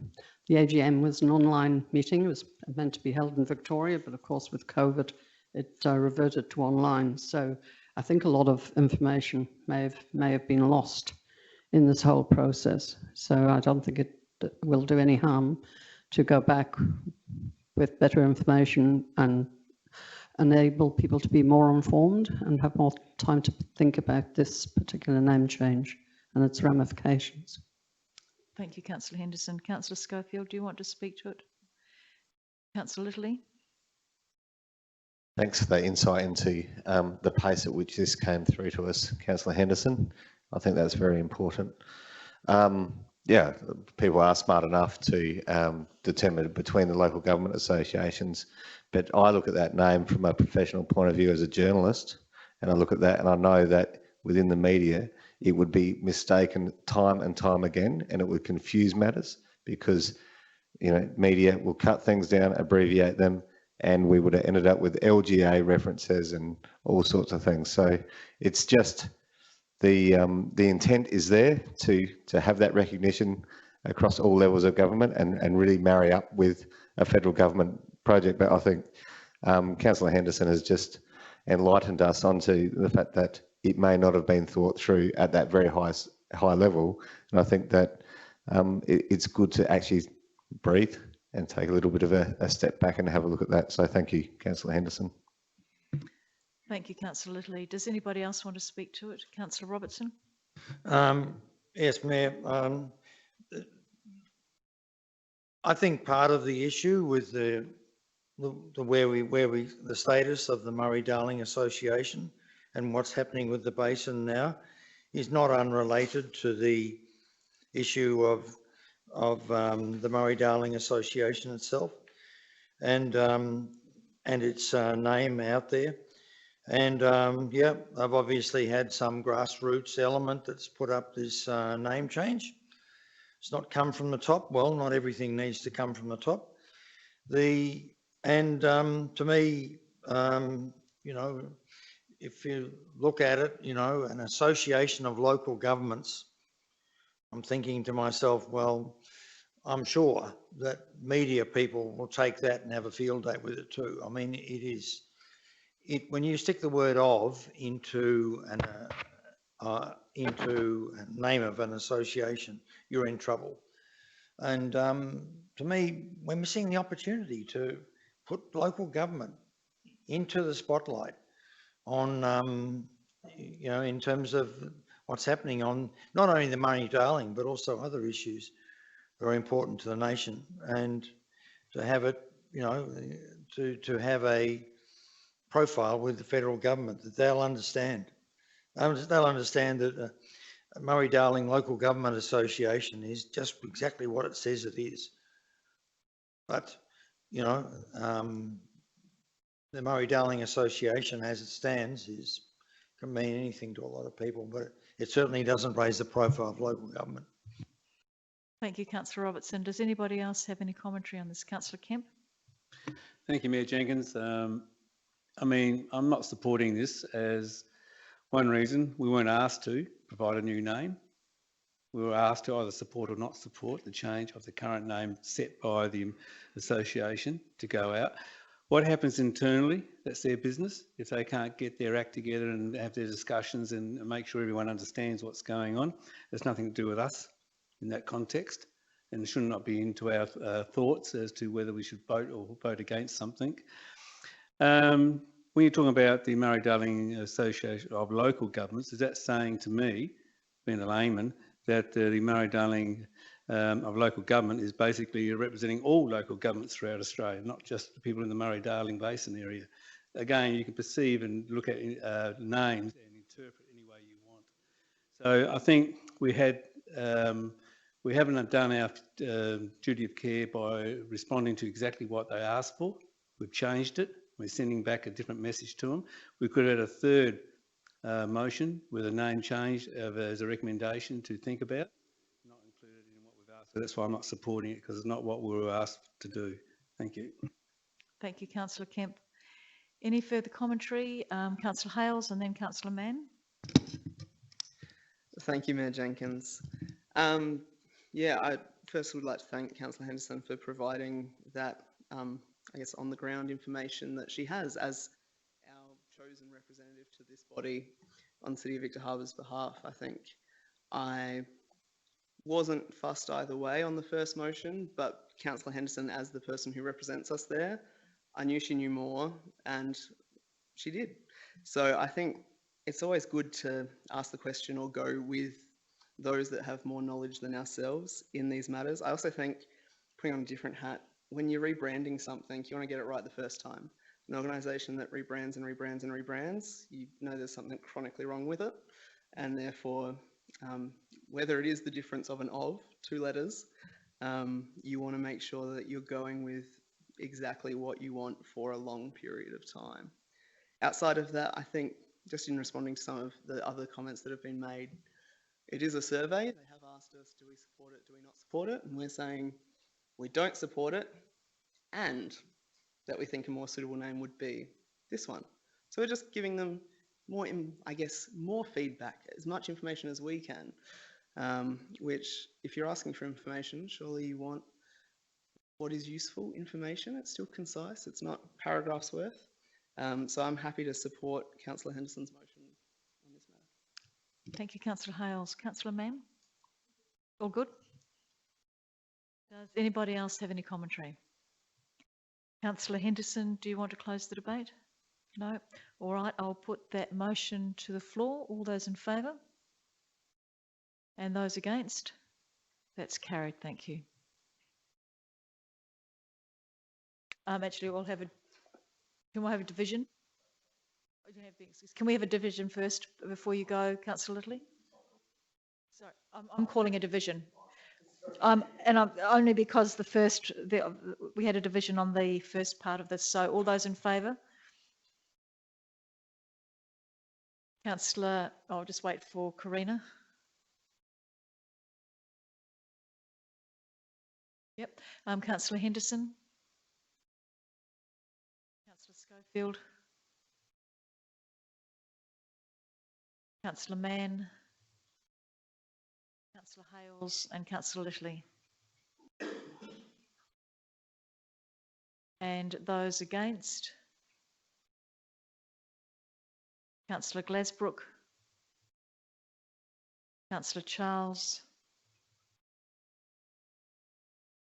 Councillor Kemp and Councillor Robertson. That motion is carried.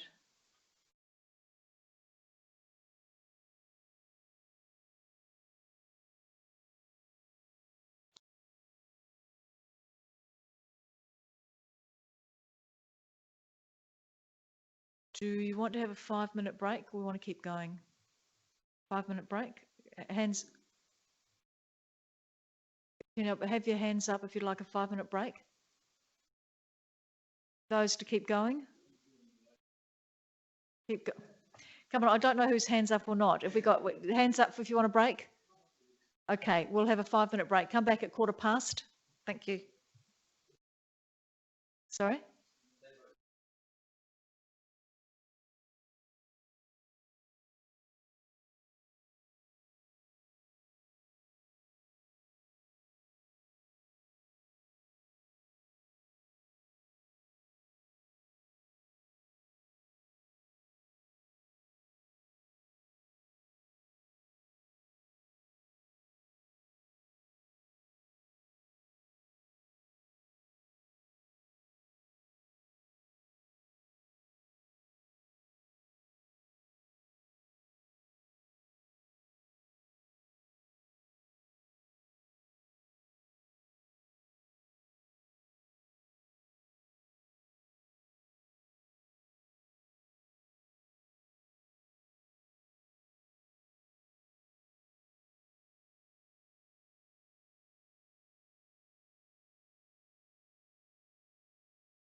To item 9.4, which is the draft emergency management policy. And I might do that recommendation on block unless anybody objects. So on block, recommendation 1 and 2 for item 9.4, moving that way, Councillor Schofield, and seconding Councillor Mann. Do either of you want to speak to that? No? Does anybody want to speak to that? Councillor Robertson? Thank you, Mayor. Yes, I think it was a good job done here. Yeah, I enjoyed reading this, particularly, you know, the critical roles that local government plays both in mitigation of risk, which I think we also do a pretty good job of, and then recovery arrangements. We've yet to be really tested on that area, but no, I think it's a good document. Thank you, Councillor Robertson. Any further commentary on the items? Councillor Kemp? Thank you, Mayor Jenkinson. As the policy is written, I can't support it. I don't believe it goes far enough in the areas of emergency management, and I'll explain why. Out of hierarchy of documents, policies come out of legislation, and that's how you implement legislation. That's sometimes through various policies. Under the South Australian Emergency Management Act of 2004, under Part 1, subsection 3, the guiding principles under this Act are the emergency management arrangements must be based on all hazards approach in addressing emergencies, prevention, preparedness, response and recovery, PPRR. It's reflect the collective responsibility of all sectors of the community, including both state and local government, the business, non-government sectors and individuals. This policy misses out one key element, which is preparedness. I know there's some slight comments in there about preparedness. I know this came from the Local Government Association group who developed the emergency management plan overall for the whole sector. But again, I think if you go to have a policy and address it, I think it should be kept in line with the major act of the state, which is the State Emergency Management Act. And when you talk about the State Emergency Management Plan, which flows out of the Act, it also talks about prevention, preparedness and coordination and recovery operation and response. So yet our policy does not go there far enough. So I think if we're going to have integrity to ensure that we do follow how our forefathers who wrote these documents back years ago, we should, you know, actually follow suit and actually have those key elements in there. Apart from those small parts of it, it is a good document overall. But I think we just missed out on one of the key elements, exactly what the Emergency Management Act is all about, is ensure that you do cover off on those principles of prevention, preparedness, response and recovery. Thank you. Thank you, Councillor Kemp. I might ask Director Rokoczynski to respond to your concerns. Thank you. Through the Chair. The policy in item, sorry, I'm just scrolling there at the moment, item 6.1 about disaster risk reduction, that section there is essentially designed to be about preparedness. And at a high level policy position, it's just saying that council needs to take steps to make sure that we are prepared, and that it goes into a few elements like to do with land use planning, for example, and things along those lines, but that is the section that is designed to address preparedness. Then as we go into the plans such as the emergency management plan and other more operational plans, they go into more depth about that. I can't tell you off the top of my head whether they actually use the word preparedness, but that's certainly a big portion of what they're trying to address. Thank you. Does anybody else want to speak to this? You've got a question, Councillor Robertson? Yes, thank you, Mayor. I forgot to ask this before. To the CEO, if I might, through the Chair. On page 50 and 51, it talks about the leadership. In the case of the recovery program, it talks about appoint a local recovery coordinator, if not provided by the state. And then over the page, there's on the community development side, it says appoint a community development officer if not provided by the state. Does this mean that that it would be one of the local staff would be recruited into that role for that period of time? And if it is a local staff that would be taking on that position, is there, have we, say if we had a bushfire this weekend, would we know who the local recovery coordinator and the local community development officer would be? And if we have those people identified, is there any specific training that's lined up for those people? Thank you, through the Mayor. So currently we don't have anyone trained up in those areas. That's the next stage of the Local Government Associations program. Currently, those councils who have had recovery officers have been engaged by the state government. Some of them have been local government people who have undertaken that training. So Adelaide Hills, from their bushfires in 2016, had staff who were then re-engaged to assist at York Peninsula just last year in regards to their recovery, or this year in their recovery. So it's utilisation of existing staff who have those skills, or sometimes state government staff. But part of this program is to ensure that all councils become equipped. Obviously, the community development, we would have officers here who would be able to assist in that space already. But in terms of recovery, we have no one that's undertaken the training as yet, and that's part of our process. But at this stage, if we had something significant, as with the Kangaroo Island, York Peninsula and Adelaide Hills, they were designated recovery officers from the state government. Is there any further commentary from anybody? Councillor Charles, and then Councillor Henderson, was that your hand? Thank you. I put up a series of questions, I think last council meeting, about emergency advice to people, and this is fairly timely. 19 months ago we had the South Front report on flooding and stormwater.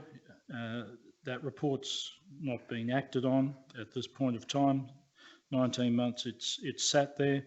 A lot of the mentions through here are exactly the things that I was raising. To mitigate, to undertake public education and awareness and preparedness measures. Communication is continually being pushed.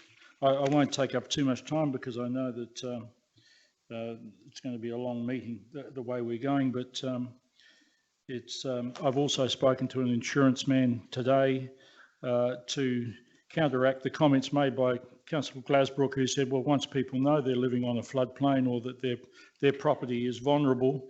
Councillor Charles, can you talk to the recommendation, please? And we have a duty of care, a very strong duty of care to tell people, and it will not affect their insurance whatsoever if they inform their insurance. Councillor Charles, I'm asking you again, please speak Leave it. to the recommendation. It's not important. It's not important, is it? Would you like to say anything further in relation to the recommendation? No. Thank you. It's not. Councillor Henderson. Waste our time. Thank you, Mayor. I hope this is relevant to the motion. It's really a statement. I just want to remind my fellow elected members that when we are reading these documents, particularly a policy document, just to remind ourselves that it is the policy document and not the management document, because regularly we have similar questions asked about policy documents. I'm just going to encourage my fellow elected members to remember what's policy and what's management when they're reading these things. Thank you, Councillor Henderson. Is there any further commentary on the emergency management policy? Councillor Schofield, do you want to close the debate? In that case, I'll put it to the floor. All those in favour? And those against? That's carried. Thank you.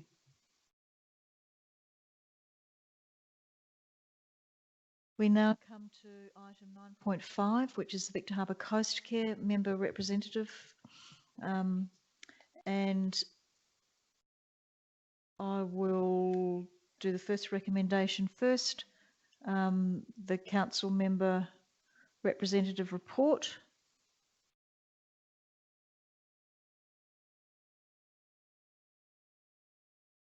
You can just hold on. I just need to ask the CEO something.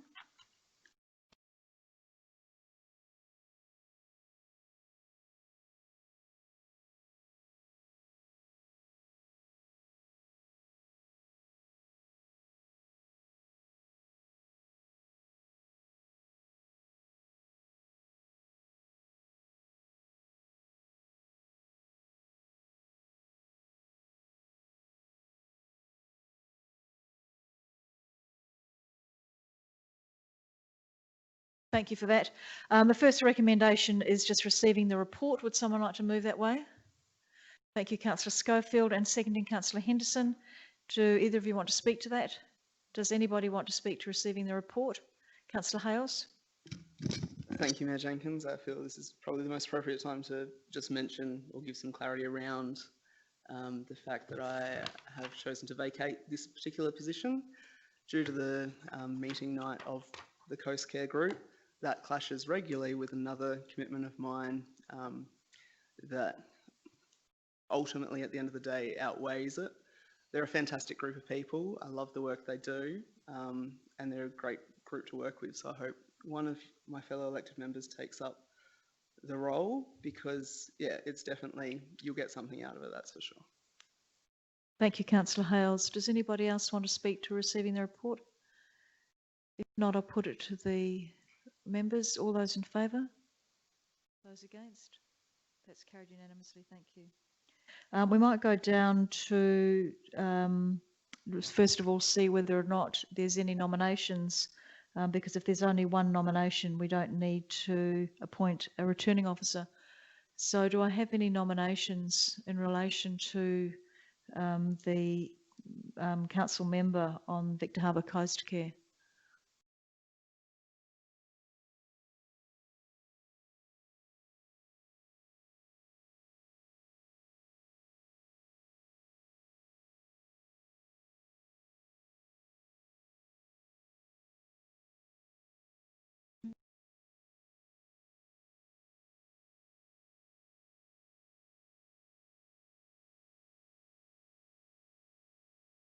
Sorry, can you just through the chair so everyone can hear? You asked what night it was. What night is it, Councillor Hales? It's Wednesdays. And how often? Once a month. I'd like to nominate Councillor Glasbrook. Councillor Glasbrook, do you accept that nomination?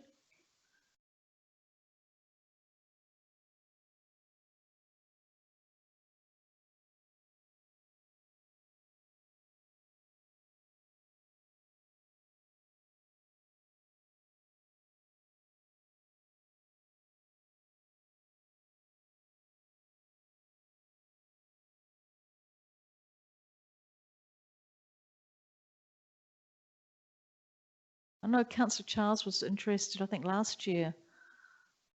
I don't know how many committees you're... I'm not qualified.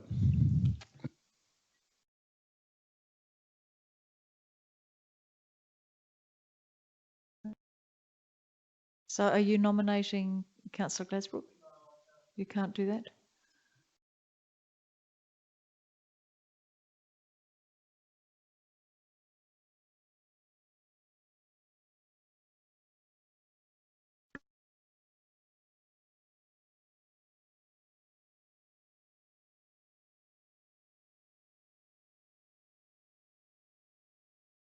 If there's no nominations from elected members, we may be able to see if there's a staff member who's interested, but we'll need to bring it back to the council, so we don't need to do that tonight.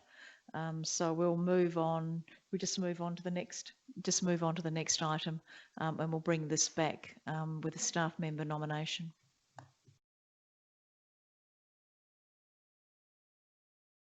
So we now go to item 9.6, which is the partial review of the Delegations Register, Planning, Development and Infrastructure Act.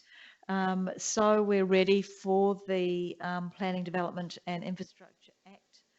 We need to be ready with the delegations that are required under that Act. And hence, we'll need to go through each of these delegations individually rather than do any of this en bloc. So the first recommendation is that council receive and note the delegations register. Do I have mover? Thank you, Councillor Kemp. Do I have a seconder for that? Councillor Littley? Either of you want to speak to that? Anyone want to speak to that? You want to speak to receiving and noting, Councillor Robertson? Yes, Mayor. Yep. This was a massive task to read this stuff. And I have a couple of, just a couple of broad questions before we start that's been eating away at me. Where it says, and this is, if you don't mind, through to the CEO, there are lots of, in this document we were given, there are loads and loads of references in here to in Reading, which I presume is the new delegations. But in the delegate column, it says not sub-delegated. What I couldn't figure out was, does that mean not sub-delegated to the council from the Planning Commission, or does it mean not sub-delegated within the council from the CEO? Through the Mayor, it's a bit of both. It depends on the specific delegations. So where there are some delegations you can delegate to myself or your CAP, and they can then they're sub-delegate, but there are others that you can't. And there are some elements that can't be sub-delegated from the council. But so it depends on the specific provision. And most of these, I think I'm referring to that they are not sub-delegated, and I'll get Graham just to clarify. Yeah, through the Mayor, I think the reference to not sub-delegated at this point in time, this is a partial delegations exercise on the basis of where we're up to with the rollout of the new system. So those that aren't sub-delegated aren't delegated at all yet, and they're a work in progress that will happen as we get a bit closer to the rollout of the new planning and design code. This is specifically the purpose of this actual report is specifically around the delegations that make provision for those areas that might relate to matters that council need to respond to in terms of development applications or notifications that come in from the Planning Commission or the State Planning Commission under assessment. And it specifically relates to matters that are outside of phase 3 elements of what we would do. So that actually just means that if there was a development application associated with the waters around Victor Harbour, for instance, they're actually in phase 2 rollout. So it's just this complication in the system. So all of the rest of the so this only relates to that. All of the rest of the sub-delegations will occur early next year, probably in February, on the basis that we're anticipating phase 3 rollout to come out in March at this stage. Sorry, it's complicated. Appreciate that. I think I'm with you. An old brain freaking out. The other question, if I might, because I think it's important to put this stuff in context, and that is that frequent mention is made here and in another item further on tonight about all the costs associated with this new act from the point of view of councils. And one of the things I'd like to ask the CEO about is that in as much as we're travelling on this in this journey with what's here with this report that's in front of us, the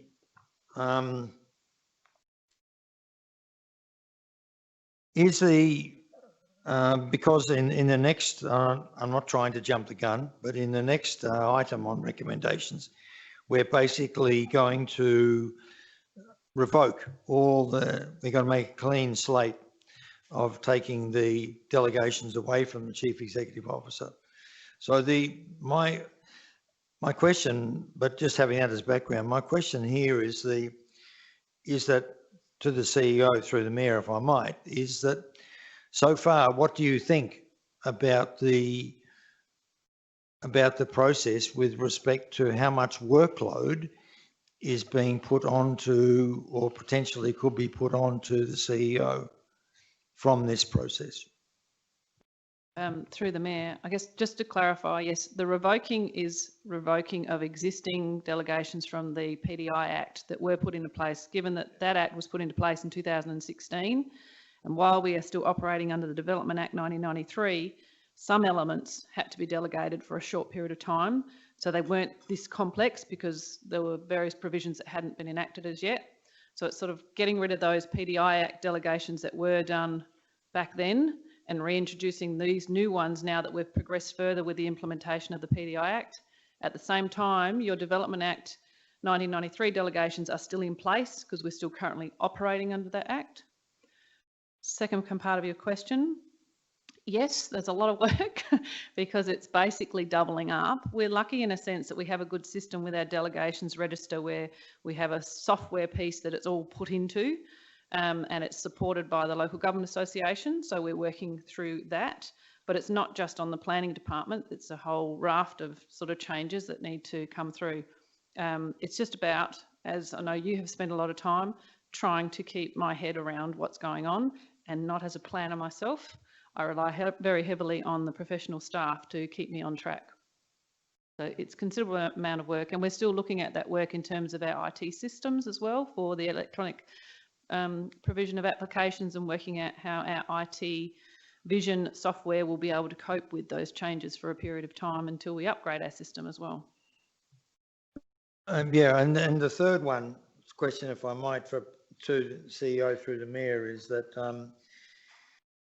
when you look into the delegations that are here, I would hope that the way this Act is implemented will still leave significant numbers of decisions to councils, because if the way I read it, and of course it depends on how you read these things, but I mean everything from trees to advertisements to classification of buildings and so on, if that's retained by the Planning Commission, then will be a disaster locally, I would have thought. But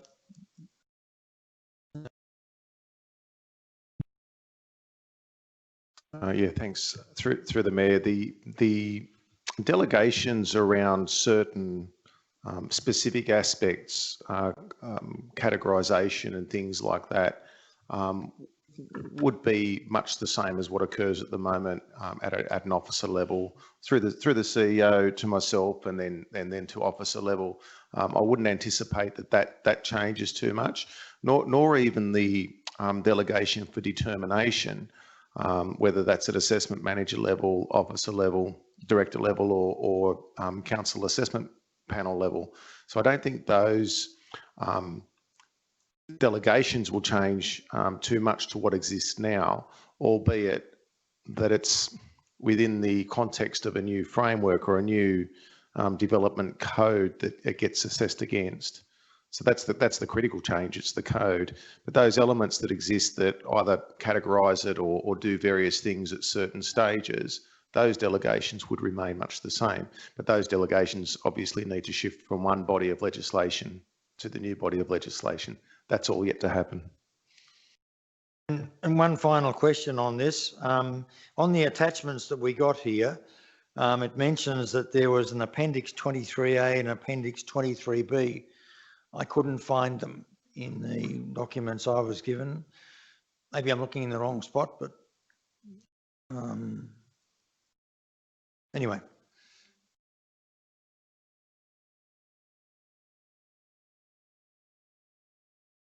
Appendix, through the Mayor, Appendix 23A is the first lot of tables that start on page 344. And then 23B. Sorry, there's a stack of pages to get through.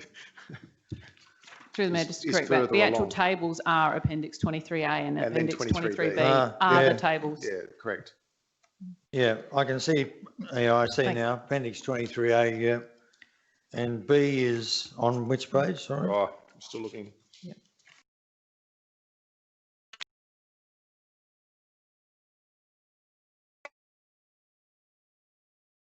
Anyway, Anyway, time to move on. I Yeah, can- Thank I can you. point it out to you later on if you like, Okay. that's okay.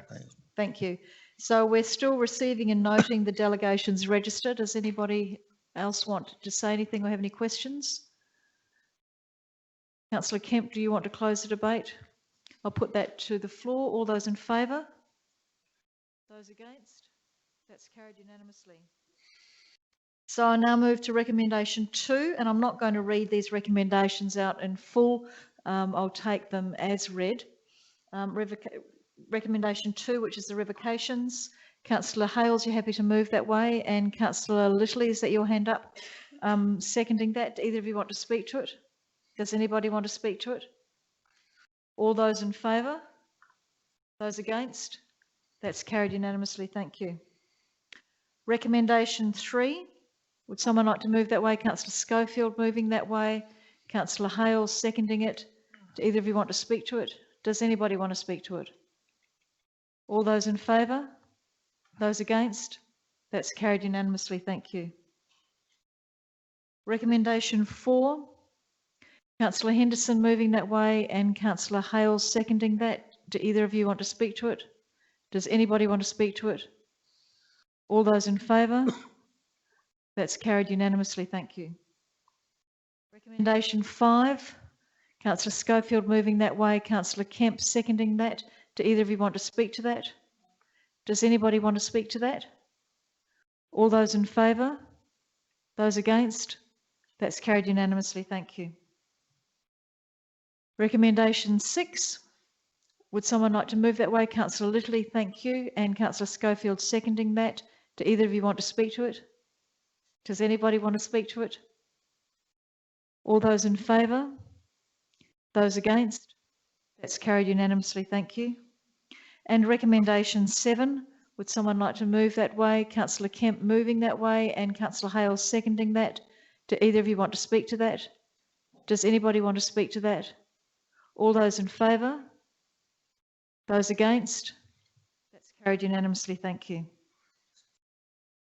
I'll just direct Pat House to make a Sorry, comment. thanks. Through the Mayor, just for the benefit of completeness, Appendix 23B, Councillor Robertson is on page 409, just for a little bit of light reading later on. Thank you. Thanks, Graham. We now have item 10.1, which is the Festivals and Events Program Budget, the 2021 Rotary Art Show and Round 2 Sponsorship Program. The first recommendation is that Council receive and note the report. Councillor Hales moving that way and Sorry, Mayor Jenkins. Oh, sorry.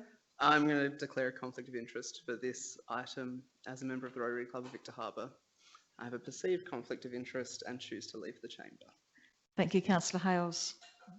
Mayor, the same for me too, thank You have a perceived conflict of interest, and what are you going to do about it?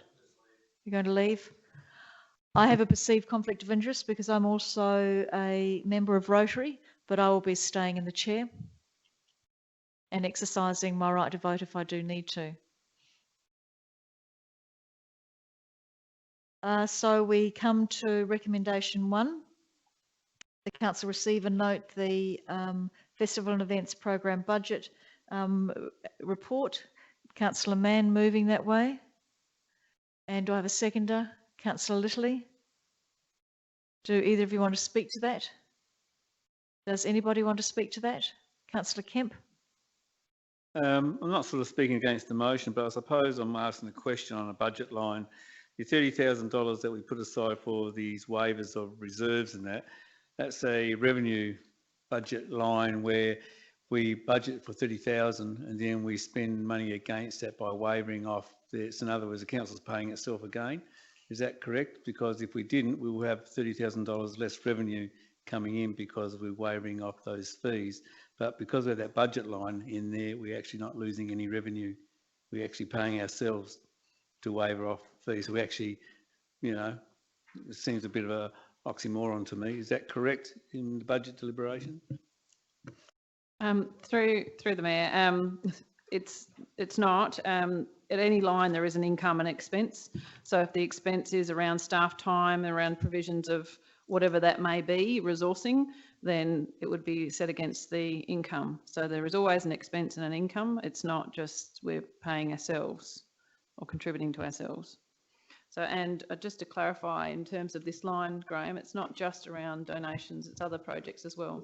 No, correct. So it's not just about in-kind support, which is the waiver of fees and things like that, but also the issuing of, you know, cheques to organisations for, you know, other purposes that council have previously supported as part of their event, whether it be for the development of business plans or other things involve security,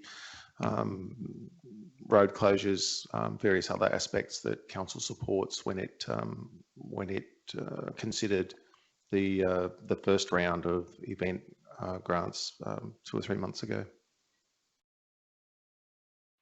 Thank you. Does anybody else want to speak to the recommendation? If not, I'll put it to the floor. All those in favour? Those against? That's carried unanimously. Thank you. The second recommendation is that council endorse a full waiver of Warland Reserve hire for the 2021 Rotary Art Show, 31st of December to the 17th of January, and that the difference in reserve hire costs amounting to $3,990 is drawn from the unexpended Tour Down Under budget line. Moved that way, Councillor Henderson, and seconded Councillor Schofield. Either of you want to speak to that? Yes, I just want to say I believe this is quite an important event for Victor Harbor. It does bring in a lot of people just purely for the art show, who then spend the whole weekend or several days here. Thank you, Councillor Henderson. Does anybody else want to speak to this? Councillor Kemp? I'm not against the proposal of funding the art show because it is an important event, but I am concerned about the Festival Events Program panel, who actually nearly spent all our $27,000 in our first round. I think, you know, this panel, when they look at the events and programs coming up for the year, they have a certain amount of budget to work with. And I think if they go to work with that budget, they should work within it.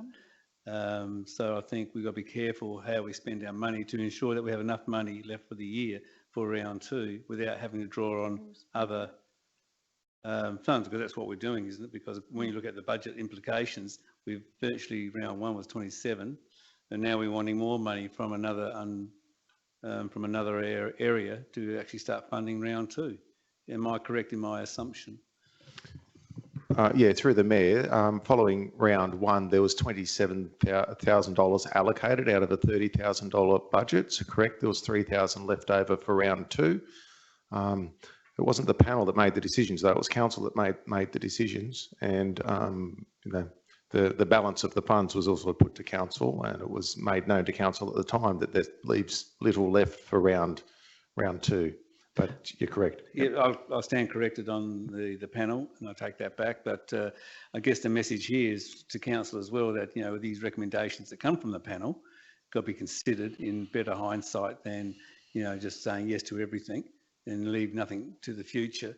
So I think, you know, whether we learn a lesson from this or not, but to draw back on a budget of Tour Down Under, which we're not using, and the fact that you know, we are increasing our deficit all the time, but we're not showing any efficiencies or trying to reduce our deficit. So it's just, again, I know it's a small amount of money, but I guess there's a principle integrity in how we show and demonstrate our business to our community and how we spend our funds for the community. So I'm not against what it's for, but I'm just against the process of how we left ourselves with little money with the events coming up. Does anybody else want to speak to this? Councillor Littling? Yeah, I might speak to that with regards to just responding to what Councillor Kemp said. Events and festivals program, these events and festivals take a lot of planning out, particularly new ones when we're introducing new events and festivals, and that's what I see has come in probably while we've had a higher amount of expense in that first round, because people are coming to us with new ideas and asking to get a start. The Rotary Art Show is, as you know, has been in place for a long time, and they've got their startup and they've got their functions, and they know how to put on a good show at a very efficient price and expense as well. So they're in that mix. Let's have a look at something like the Viking Festival, its first show, and how successful that was. For these events to actually get up and going and make a mark, particularly in the year that we've had, I think it's probably, it is appropriate to have that higher level of funding earlier so we can get these things coming on online. I'm sure going forward, thinking about that strategy of dripping out those funds a bit more will come into play as well. But we're desperate as a council, we've been asking for events, and as a community, we've been asking for events to liven up our town centres and events in winter. So winter events need to be planned in spring, those sorts of things, so they can be a success. So I think it's a product of what is actually out there, that we've spent 27,000 in the first round. So I think the panel is doing a great job of making those recommendations to council, and as a council we've been deciding and putting these forward appropriately. Thank you, Councillor Little. Is there any further commentary? Can I ask a question, please? You've got a question, Councillor Kemp? Through the CEO, if this chamber is very confident and stuck to its the principles of managing within budgets, then how would it look, and how will you manage the perception of the Victor Harbour Rotary Club that we had to knock back their event this year? We couldn't support them because we actually spent our money because we didn't do due diligence in planning our events because of the money we have. I'm just wondering how we would manage that process from your perspective as the CEO and the Mayor as one of the spokesperson of council. Hypothetically, I think if that was the position council was in, it would just have to provide the Rotary with that message. But I guess this is not, the Rotary's actually said that it could probably afford to cover these costs within its current budget, but it is seeking support from council. But it's like with any event, if council doesn't have the funds or doesn't have the capability, then we have to provide that message. And yes, it's always challenging, and yes, there would be pushback and there would be challenges made. Nothing's easy. No bad news is easy to deliver. You, you will be closing the debate, Councillor Henderson, if you speak. I was actually going to ask a question, but I can close debate. I'll just ask if anybody else wants to speak. No, you can close the debate. Thank you, Mayor. I believe that this request for this funding comes about because of the change in the venue very much. Because the information provided and the discussions we had earlier in the year around the causeway development indicated that this event would happen in a different place, which would cost a lot less money. It can now move back to Warland Reserve, which is their preferred place to have the art show, and that's why this request has come along. So in closing debate, I would just like to point that out to my fellow elected members. The information is there. Thank you, Councillor Henderson. You're quite right. Let's close the debate. I'll now put it to the floor. All those in favour? And those against? That's carried unanimously. Thank you. The third recommendation is that Council increase funding for round 2 festivals and event sponsorship by $11,000, with funds to be drawn from the unexpended to and under budget line. Someone like to move that way? Thank you, Councillor Little. And seconded, Councillor Henderson. Either of you want to speak to that? Anyone want to speak to that? Councillor Kemp. Thank you, Mayor Jenkins. I agree. I don't agree with drawing down on funds where we're increasing our budget deficit, operating that is. I understand that, great opportunities, great event come along and we need to do it for our community, etc. But I would like to actually only draw down what is available, what events are coming up to be funded. And there is another one coming up in the a later agenda item, which requires $3,000 donation from this pool of money. I'll prefer to support $3,000 only drawdown to put the other money back into revenue, because that's an event that we should support. And I just don't believe in that, we just got a bucket of money and just keep spending it. I think we need to control it better than we do. So I won't support the 11,000 drawdown, but I would support a variation of a 3,000 drawdown to cover an agenda item which is coming up later. Are you saying you want a variation on this motion? Well, I can't move a variation because I'm not the mover, but I'm making a suggestion if the mover feels it's a good idea or not. No. If you want to put an amendment and see how you go with an amendment. No. Okay. Does anybody else want to speak to this? Councillor Glasbrook and then Councillor Schofield. I won't be supporting this either. I did support the one earlier because, as we've all mentioned, the Rotary, has a well-established event which, does provide good value to our community. But yeah, I agree. Every council meeting, we come along here and we spend more and more and more money, and every time there's an opportunity to save a few dollars, we decide to spend it. So just on principle, I'm afraid I won't be supporting it. Thank you, Councillor Glasbrook. Councillor Schofield. I will be supporting this. And one of the reasons being that given the year that we've just had, the situation that a lot of our businesses are in, our community's welfare as well, so providing some events and the opportunity for people to hold other events in the next 6 months, I think is critical. And so therefore, I will be supporting this. Thank you, Councillor Schofield. Does anybody else want to speak to this? Not Councillor Littley, do you want to close the debate? Will do, thank you very much. We had a presentation, a deputation earlier tonight from Business Victor Harbour, and some of the things that some of our best business operators who came up here and spoke with us, who operate very well. One of the things that came out of that, we need to move with speed at the moment. Putting a pool in there to be able to put on events and turn events around quickly and have that, and absolutely with management, with good decisions being made, gives us the opportunity to move with speed and capitalise on that. It puts people in our streets, activities in our streets that the businesses will benefit from. We were told by our business community tonight, we had a full presentation, that we need to move with speed.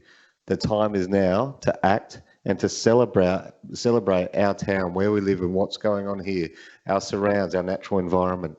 All those things that we looked at and people said, great imagery, we understand all of that. That's what this sort of expenditure is about. It's about kicking into gear those sorts of things, activities. People are coming to Victor Harbour. We want to capture that and we want to tell them this is what we are. We don't want the images of the agapanthers and the old people walking down the street. That's how we're seen at the moment. Let's brighten up our town. Festivals and events and things, our opportunities here, we're coming out of a really dark cloud of a time, and we're coming out in a really strong way.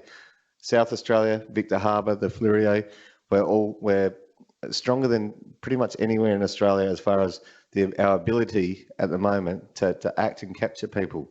The people are coming already. Let's give them something to do and tell them how good Victor is. So I hope you do support it. It is a small amount of money. I understand we shouldn't be spending money hand over fist all the time, but this is money well spent. Thank you, Councillor Littley. That closes the debate and I'll put that to the floor. All those in favour? Those against? That's carried, thank you. Councillor Kemp, do you mind just seeing if Councillor Hales and Councillor Robertson are out there? Thank you.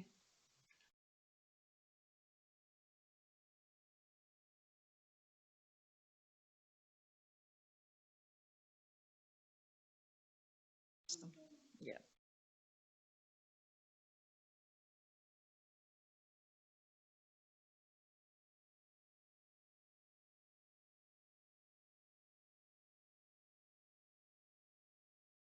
Our meeting procedures say that at the 2.5 hour mark, you can have a 10-minute break if you would like one. Can you let me know those people who'd like a break? Can you pop your hands up? 2. Though, if you don't want a break, can you pop your hands up? 1, 2, 3, 4. Tim, do you want a break or not? Okay, we'll keep going. I think there's more that don't want a break, and we did have a 5-minute break an hour ago.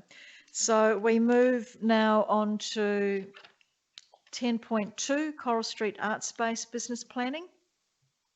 The recommendation, the first one, is that council receive and note the report. Would someone like to move that way? Thank you, Councillor Henderson, and seconded by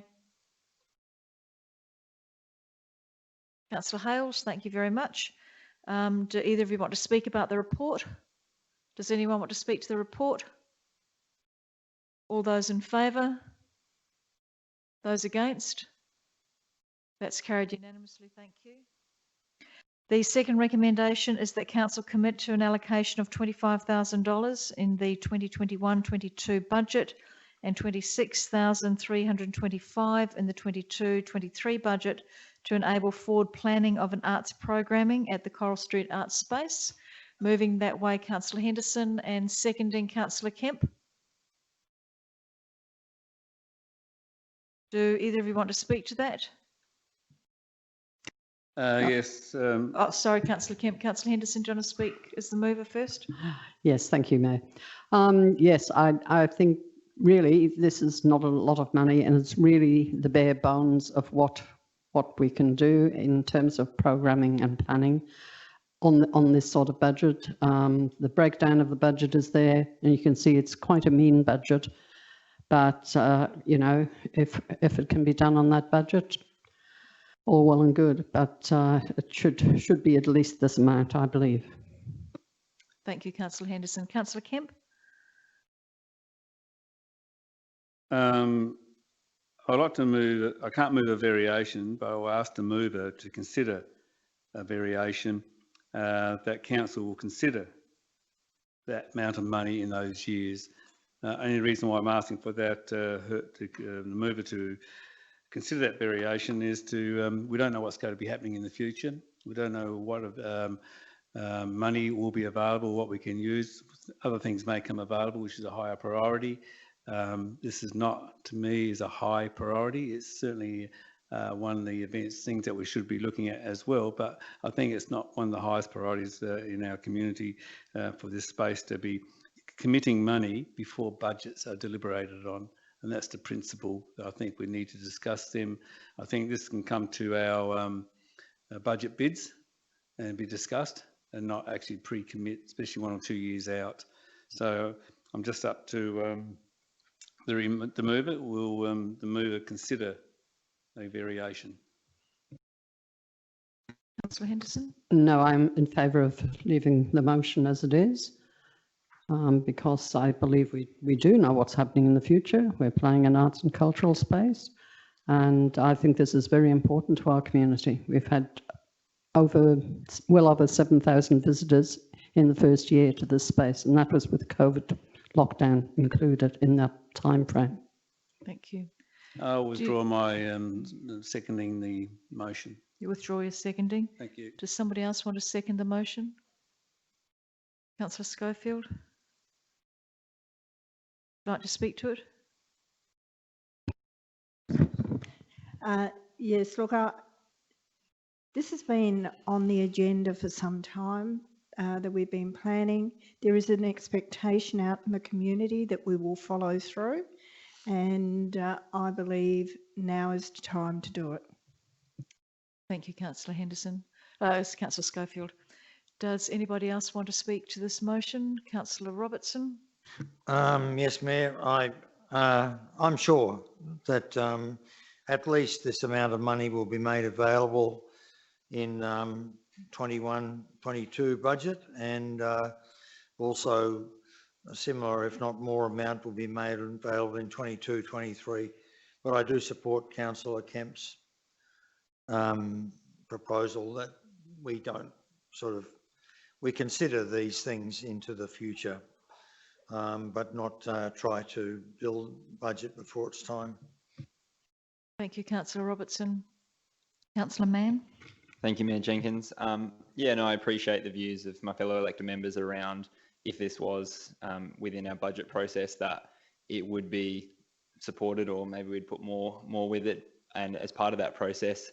However, I think from my experience as the previous chair of the Arts Committee and involvement with that and the planning process, to plan out these shows and exhibitions is such a significant project, and the time that it takes that you need to plan it out from is quite considerable. And so I understand from my reading the report and experience that the finances goes towards helping program. And I think if we want to really grow this space and provide the best arts opportunity and experience for our community and tourists, I think this small allocation is in advance is favourable for council and the community. Thank you, Councillor Mann. Does anybody else want to speak in relation to this? Councillor Charles? I just have a question. Yep. How do we get the figure of 7,000 people? Is that calculated by some counter on the door? Is that people? It's a paper accounting system. So that everybody signs in when they enter with their postcode, etc. Thank you. Many people return every day Thank- too. Yeah, into the, Thank you. thank you. Is there any further commentary? Councillor Henderson, do you want to close the debate? No. In that case, I'll put it to the floor. All those in favour? Those against? That's carried. Thank you. The recommendation 3, that council endorse the Coral Street Arts Space exhibition programming guidelines at attachment A of this report to inform the curation of artwork at the Coral Street Arts Space, and that the Arts and Culture Advisory Group be authorised to proceed with planning the Coral Street Arts Space program. Would someone like to move that way? Councillor Henderson? Do I have a seconder for that? Councillor Mann? Councillor Henderson, would you like to speak to that? Councillor Mann, would you like to speak to that? Would anybody like to speak to that? Councillor Robertson? Yes, Mayor. I was at the Arts and Culture Committee meeting the other day, and I didn't get back in time to make an adjustment, but I did think that on this exhibition programming guidelines, that in the third paragraph down where it says the aim is to offer a balance. What page are you on, Councillor? 76. Thank you. Third paragraph from the top. Yep. That it says there a balanced program. I thought that a vibrant program would have been better, but the and definitely the focus of the of this program, I think, should be on the third and fourth bullet points in the 4 bullet points that are there. But anyway, that's just comments. Thank you, Councillor Robertson. Is there any further commentary? Councillor Henderson, do you want to close the debate? I'll put the motion to the floor. All those in favour? And those against? That's carried. Thank you. The 4th recommendation, that council consider the allocation of additional staff resource funding for the 2021-22 annual business plan and budget to support the range of arts and culture programs and projects that are current and forecasted to be delivered by council. Would someone like to move that way? Councillor Henderson.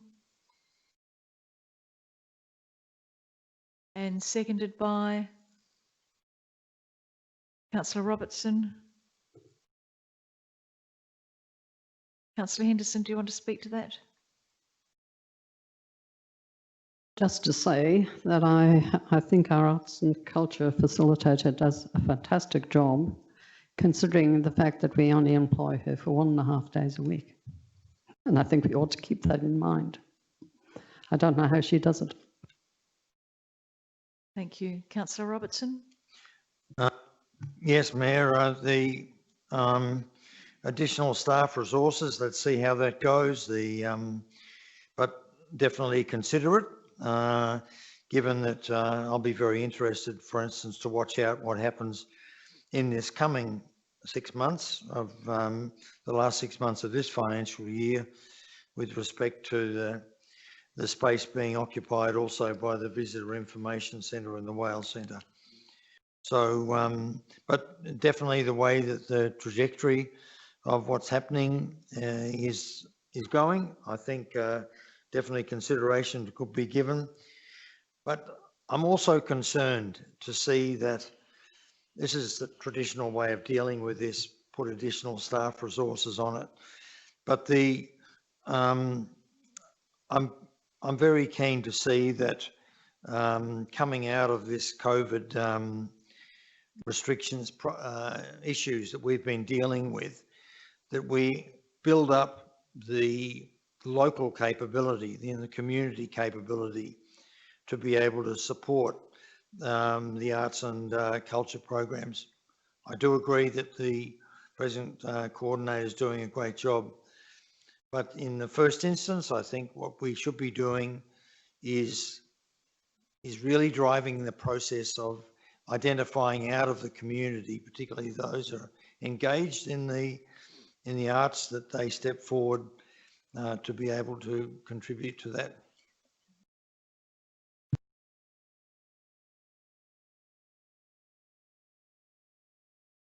Thank you, Councillor Robertson.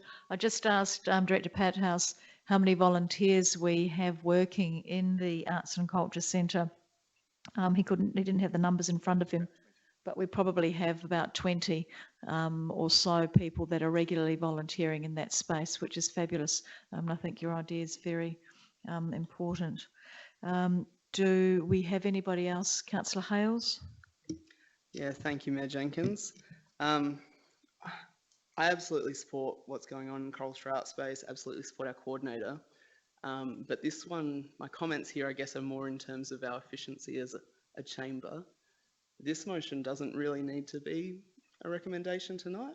We would have naturally probably considered a budget allocation for staffing resources to meet our needs in the due process of things. So I don't think that, I guess, putting it in a short way, this is a bit of a time-wasting motion. It's something that would have happened anyway. It's nice, but unlike the motion 2 before it, it's not asking for a pre-commitment of X dollars. It's not stating anything exact. It's just filler. So I'm happy to support it, but I think looking at our council meetings, the length of them, things like this probably don't need to come before the chamber. Thank you, Councillor Hales. Councillor Kemp? Thank you, Mayor Jenkins, and thank you, Councillor Hales. You sort of stole a bit of my thunder, which I'm not quite sure is much of a thunder, but it is a nonsensical recommendation. It has no value added to it in any way. It can be done later, next year, you know, and where we've got some meat to put onto the bones to see exactly what this means. To me, this is just another way of coming back to chamber next year and saying, come on, you passed this, you considered it, why are you going to change your mind now type attitude. I just think it's a furphy. I think it shouldn't be here. It's just sort of misleading, whatever, I don't know. I just get sometimes a little bit frustrated when sometimes these recommendations come up to this level when they can be considered in the future, but I won't be supporting it. Is there any further commentary on recommendation 4? Councillor Henderson, do you want to close the debate at all? I'll put it to the chamber. All those in favour? Those against? That's carried. Thank you.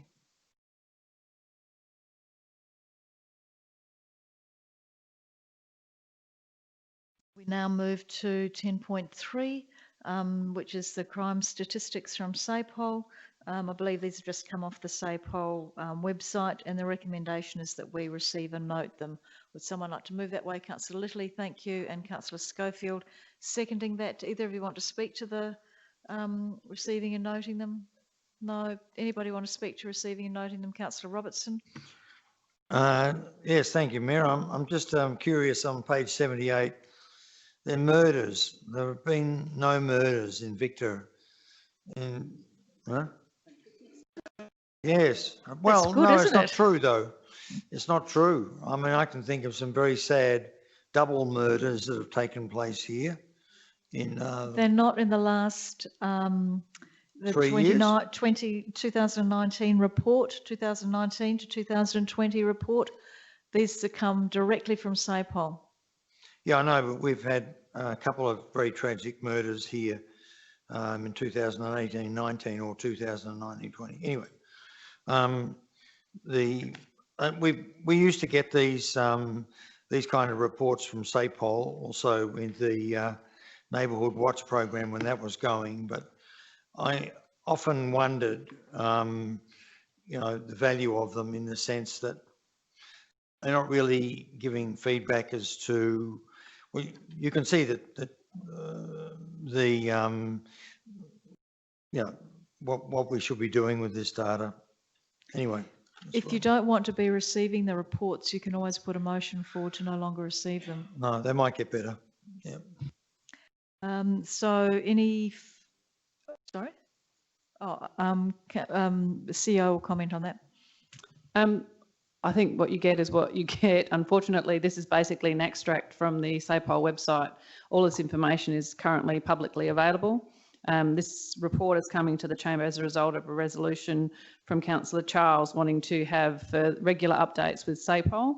Initially looking at me having regular meetings with SAPOL in regards to crime statistics in our area. SAPOL were not interested in meeting with me on a regular basis. They will bring things to our attention if and when we need, and weren't also prepared to provide us with a report. We purely extract this information from their website and felt that bringing it to you on an annual basis and comparing the statistics to what we've extracted in previous years would be more helpful. Councillor Charles.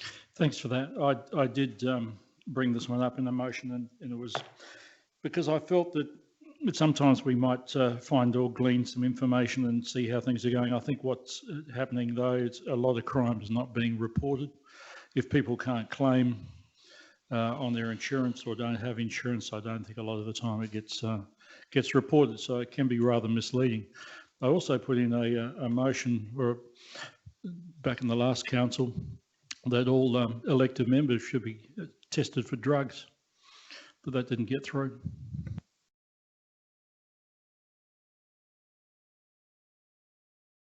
Any further commentary? Councillor Littley, do you want to close the debate? Yes, thanks for that. It is what it is. That's how police report them, and if we're aware of any murders in the last in this reporting period, I think perhaps we go to SAPOL and let them know, Councillor Robertson. But I'm not sure how we make them better. If it's more murders you want, that's interesting.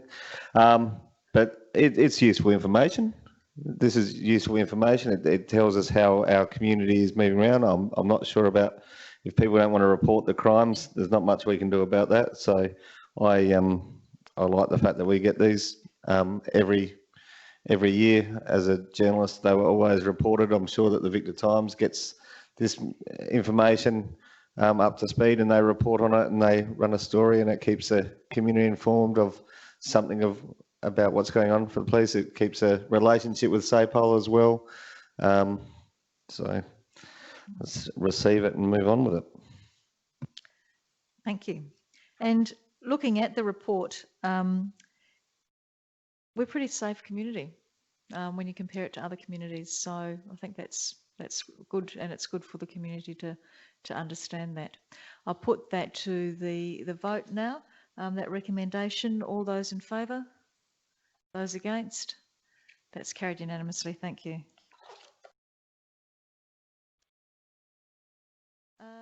Okay, Planning and Design Code consultation, City of Victor Harbour submission. And So recommendation 1, that we receive and note the consultation. Can someone move that way? Thank you, Councillor Mann. And seconded, Councillor Robertson. Do either of you want to speak to receiving and noting the consultation? Councillor Robertson. Yes, thank you, Mayor. I just want to say briefly, but I really appreciate the work that was put into this report. It's a big, thick report, and they've obviously been many hours of work, days of work gone into the submission. They haven't left out any issues that I could see. So extremely well done. Thank you. Does anybody else have anything to say in relation to receiving and noting the report? In that case, I'll put it to the floor. All those in favour? Those against? That's carried unanimously. Thank you. These are quite long recommendations, so I will take them as read rather than reading them out. And recommendation 2, moved by Councillor Kemp and seconded by Councillor Henderson. Do either of you want to speak to that? Councillor Kemp. Yes, I just want to echo Councillor Robertson's statements about the amount of work that staff's put into this, because it's very important that we do give a clear message on how this planning and design code may affect our community and our staff and how they implement that. So I think it's great effort on behalf of staff to do this, and hopefully the governments will look at it and listen. Thank you. Thank you, Councillor Kemp. Councillor Henderson, do you want to speak to it? Does anybody else want to speak to it? All those in favour? Those against? That's carried unanimously. Thank you. Recommendation 3, would someone like to move that way? Thank you, Councillor Robertson, and seconded by Councillor Schofield.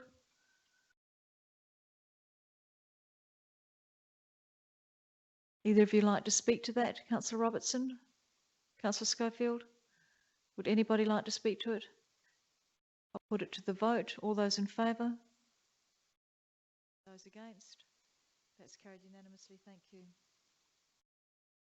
Recommendation 4. Would someone like to move that way? Councillor Hales, thank you. And seconded by Councillor Henderson. Do either of you want to speak to that? Councillor Hales. Thank you, Mayor Jenkins. I will echo the comments of my colleagues in that the effort and time our staff have put into this report is amazing, and they should be congratulated on that. I do think that it is important, though, that we are also thinking at this time about how we educate and inform our community about the changes coming to the planning system, because at the end of the day, it won't be the state government that's blamed for it locally. It'll be our planning officers that cop the abuse and the like.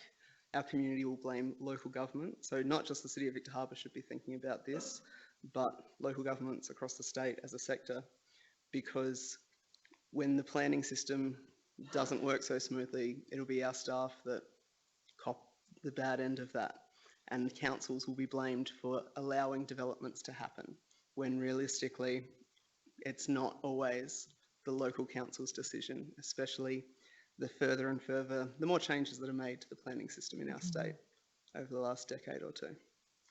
So yeah, happy to support the concerns expressed here, but think we also need to be thinking to next steps. How are we going to educate our community around the changes? Thank you, Councillor Hales. I think that's a very good point, and perhaps that's something that administration can reflect on and bring back to the chamber. Can you add to that?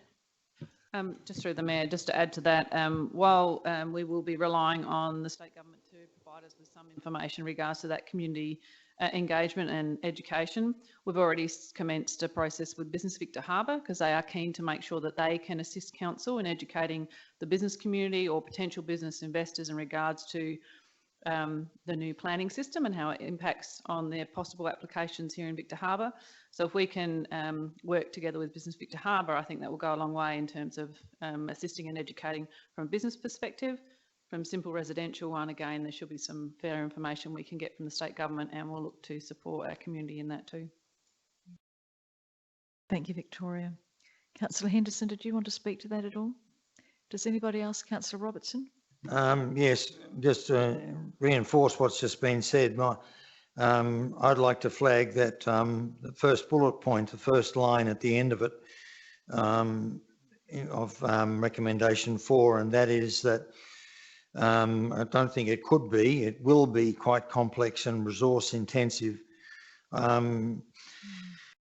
and whatever the costs are going to be are significant.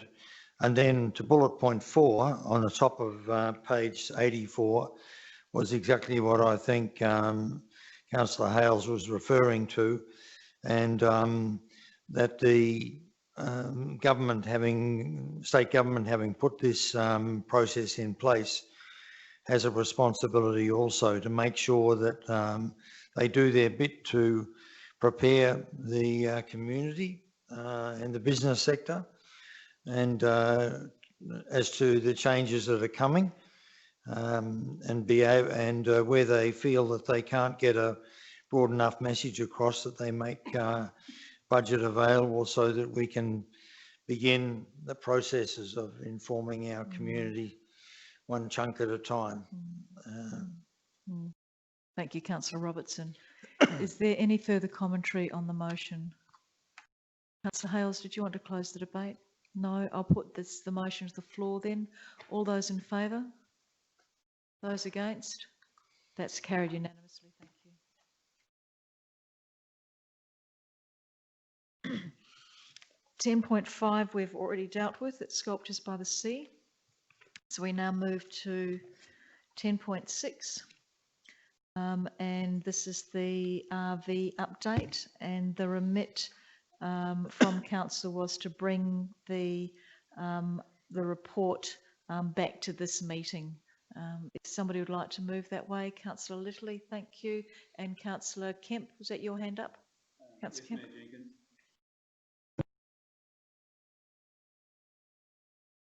Councillor Littley, do you want to speak to the report? I will do, thank you. Thank you to the staff for preparing this report.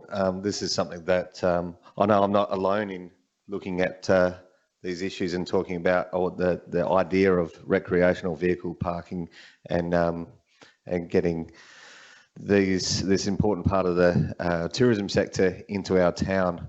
I understand Councillor Charles was very much in this space as well in the past, and working with getting a dump point. I don't see it being a dump point much use if the vehicles aren't coming in here in the numbers that they could be. And we know that times have changed quite a bit, and we are seeing a great deal of RV sales are at their highest ever level. You can barely get one now if you like it, and caravans are much the same as well. Our town's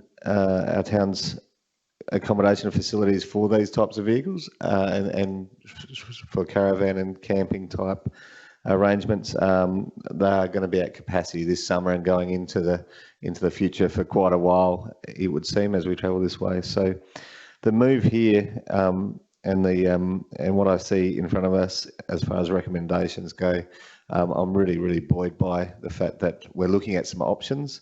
And they are short-term options. It's not to say that this is forever. This is to act now, again, move swiftly, move with speed to capitalise on an opportunity. So thank you very much for the work on the report, and I look forward to seeing how this goes through tonight, this item. Thank you, Councillor Littley. Councillor Kemp, do you want to speak to receiving and noting the report? Yeah, thank you, Mayor Jenkins. I'd like to move an alternative motion to defer this back to the CASPAC meeting, only because we never had an opportunity to discuss it at the CASPAC meeting, and it got sent back up here. I thought these processes, when there's no decision... We've actually got, you've seconded the first recommendation that council receive and note the report.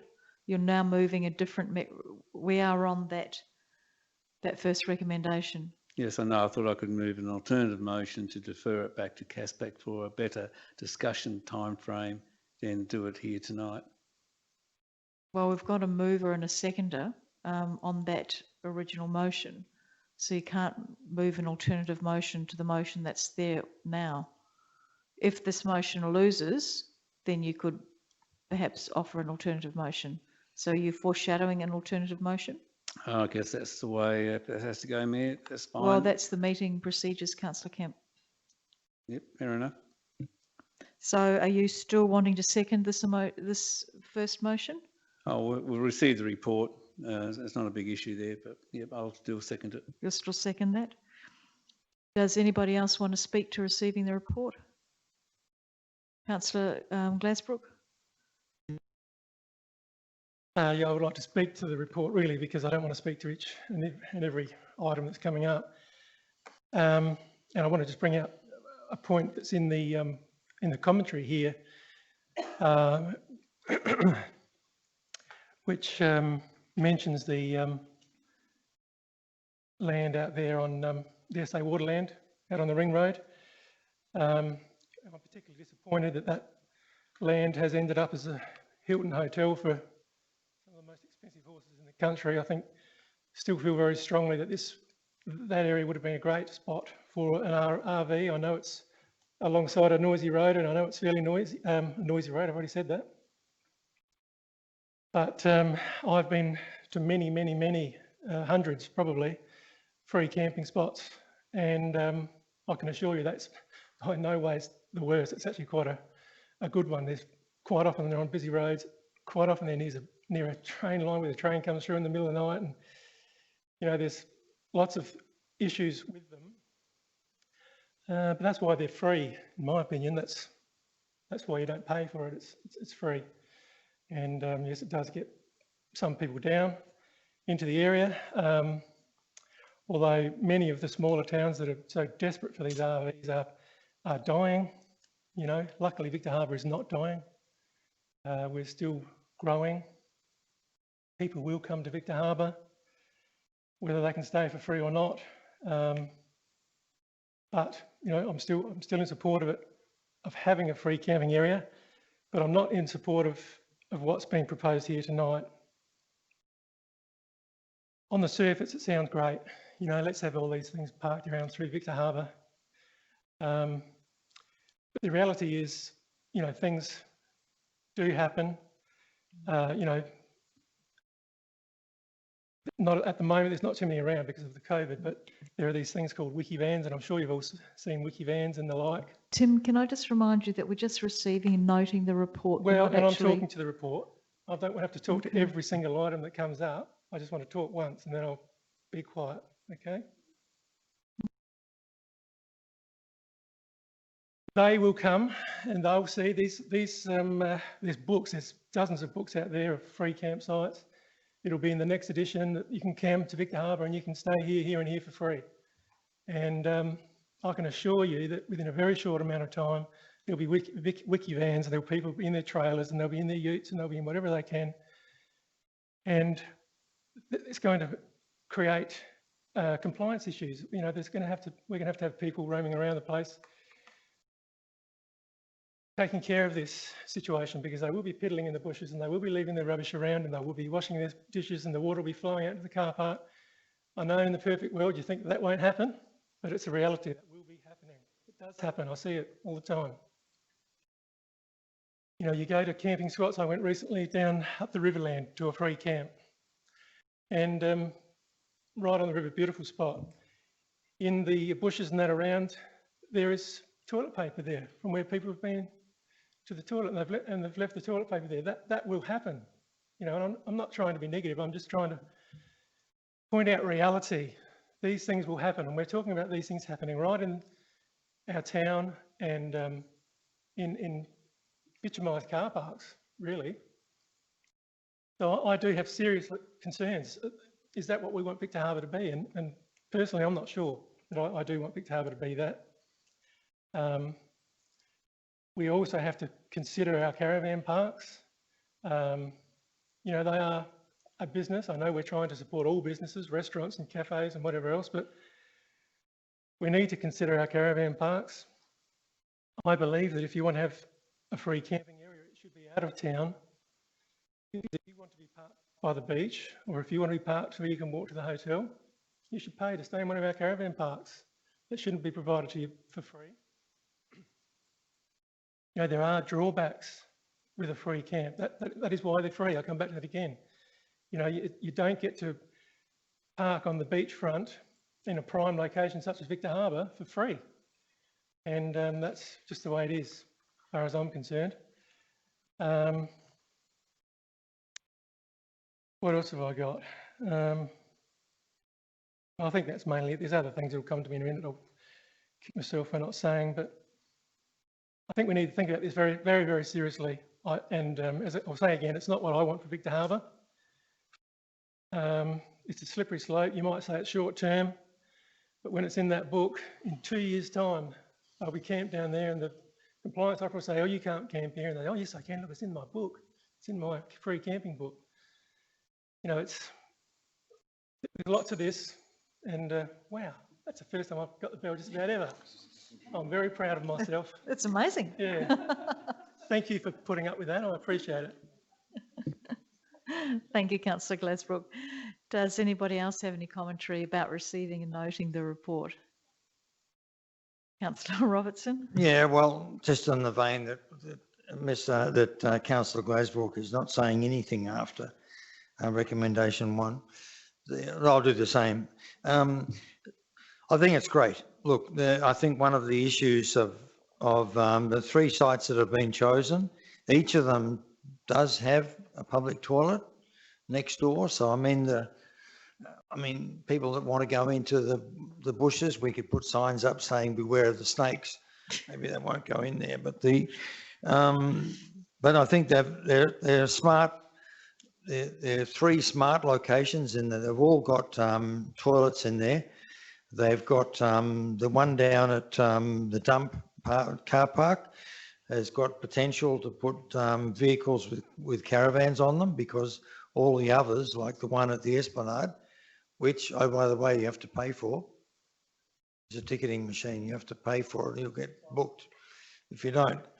I was thinking that we could put ticketing machines in all 3 places, make some money, because out of it as well, because, yeah, I recognise that there are costs that come with the compliance issues, but I would have liked to have seen this report say that this is a trial. We're going to do it for the remainder of this financial year, and that somewhere in here we would have had a recommendation that we are going to monitor this. How we do that, I'm not sure, but I think what we should be doing is keeping tabs on, I guess that will come to the parking inspectors if they go down to these 3 locations and they've got people on site there, count up the numbers. That's where the ticketing machines would make a big difference, but in terms of being able to do that without expending too much labour on it. Yeah. Councillor Robertson, I'm just wondering if that first recommendation that we're talking about to receiving a note gets through, the next recommendation that starts with council endorse the following, you could change that, or whoever moves it could change it to council trial the following designated areas and conditions for self-contained early overnight training for a 6-month period and report back following at the end of 6 months. Yep. So whoever moves that may want to include those words, but we are still talking about the first recommendation, yep. Which is just to receive a note. So does anybody else want to speak to the first recommendation? You want to close the debate, Councillor Littley? Yep. So I'm going to close debate, and in doing this, I'm going to follow the same theme, because I'm not going to speak to the next motions because they are suggestions put up. So in closing debate, I'll take on board what you say, Councillor Glasbrook. I lived in Alice Springs for some time, and I saw the transient travellers coming through there, and you'd be quite surprised that there wasn't a real issue with the wiki vans and everything there, and that gets the highest population of a highest amount of those wiki vans of anywhere in Australia. I'm quite sure, always going up there, and they have free camping everywhere around there. you do get to stay on the beach side, Premier Beach side in some of these places for free. Kingston South East is like that, and it is going very well for that township. It really supports it. They're getting our tourists at Kingston South East that we could be getting here. This is a trial. We can revoke this at any time. That's the thing. We can, and I understand people might see it in their books and say, I can come to Victor Harbour free camping. Well, if you can't, you can't, and you'll get fined. I don't agree, Councillor Robinson, with, I do agree with charging a fee in the Esplanade car park. I wouldn't be too fussed if the Esplanade car park didn't get up in these next motions. I don't agree with charging any, ticketing things out in Kent Reserve area and things like that. That sort of goes against the idea of free RV parking. But I'm going to be happy to see the second round of motions saying that it's a trial period for 6 months. I think we have to give it a go. That's why I brought it to the table. That's why I pushed it, is because I think we need to have a go, and we don't have much to lose at all. If we get the problems that you say, Councillor Glasbrook, we're 6 months in and we can stop that. Thank you, Councillor Littley. I put that first recommendation to the council. All those in favour? And those against? That's carried, thank you. The second, you foreshadowed a recommendation, Councillor Kemp. Yes, I move a formal motion to adjourn this back to the CASPAC committee. Does it need to be? Because that's where it should be sitting, because I think that will give more credence to a discussion. And I don't think we want to be here all night, because this may take a long time. So I think we should do due process as to where it should have sat in the first place, and shouldn't have come here because there was no vote taken, where there was no decision made, which comes back to the council. It was never discussed in the first place. It should have sat there waiting for the next meeting. But besides that, it's back here. So my formal motion is to adjourn it back there so we can really give this due diligence. Another month's not going to make much difference to the scheme of things in that, unless, people's already promised people, come down, we've got some parks for you. We advertised that already? I don't know. Yeah. But I think we've got to be looking at the facts that we've got to do due diligence on this one, because it will have an impact on our town. And I think tonight is not the night to do it. Thank you, Councillor Kemp. Do I have a seconder for the formal motion? Councillor Hales seconding that. There's no debate on a formal motion. So all those in favour? Those against? Sorry, Councillor Kemp, that's lost.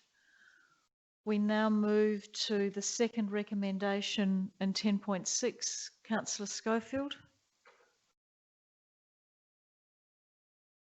I'd like to change that recommendation, that council trial the following designated areas and conditions for self-contained RV overnight camping for a trial for 6 months. And report back to council. And report back to council with the findings. You want to second that, Councillor Henderson? I'll just wait for Karina to put that on the screen.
Are you happy with that, councillor Schofield? And a seconder, you seconded that, councillor Henderson? Councillor Schofield, do you want to speak to the motion? Thank you. Look, I understand where my fellow councillors coming from. But really, I believe that we have more control over these temporary parking of the RVs if they are in our town than sitting on the outskirts of the city. But also bearing in mind that when council spoke about the contract with the Horse Tram Authority, it was also mentioned that the authority would be open for negotiation in other uses for the land. So as far as snakes are concerned, well, the McLaren Vale Visitor Centre have little signs around their gardens telling people that snakes live here too. So there's ways that we can overcome some of the issues. But I think this is very important. We actually put it up as something that we wanted to bring back to the chamber quickly and try and put something in place for this coming season. Thank you, Councillor Schofield. Councillor Henderson. Thank you, Mayor. I'm really pleased that this report has come to the chamber, because when I was campaigning, if you want to call it that, to be on this council, I spoke to so many people who said to me, we need an RV park in this town. Now, I at that time didn't realise it was an issue or even a thing. But a lot of people said that they knew friends, relatives, interstate and in other places in South Australia who would bypass this town with their vehicles because there was no free RV parking. Now, these people are people who travel in vehicles that are completely self-contained, and that's why they're looking for this type of parking. Yes, they could stay in the caravan park, but they're not using the facilities there. These vehicles have their own washing machines, their own en suites, and they're totally self-contained, so they don't want to pay for facilities they're not going to use. And besides, you know, the type of parking they're looking for may be slightly different to being in a caravan park. So I think this is a very good opportunity for this town to see what demand there will be for these types of visitors. And as we know, these are only overnight stops. So these are spaces that are not being used during those hours overnight in any case by anything else. I think it's a very good idea. And in the case of the Esplanade car park, that's bringing people right to the centre of town where they'll visit the cafes and the pubs. And they have to drive through the centre of town to get there. They can see what we have on offer in other ways, and brings money into the town. They'll go to the pubs and the restaurants, the cinema, hopefully visit the shops and the markets, and all of these things employ local people. So I can only see it as a plus. So I think a trial of 6 months, I hope, will prove to be very beneficial to the town.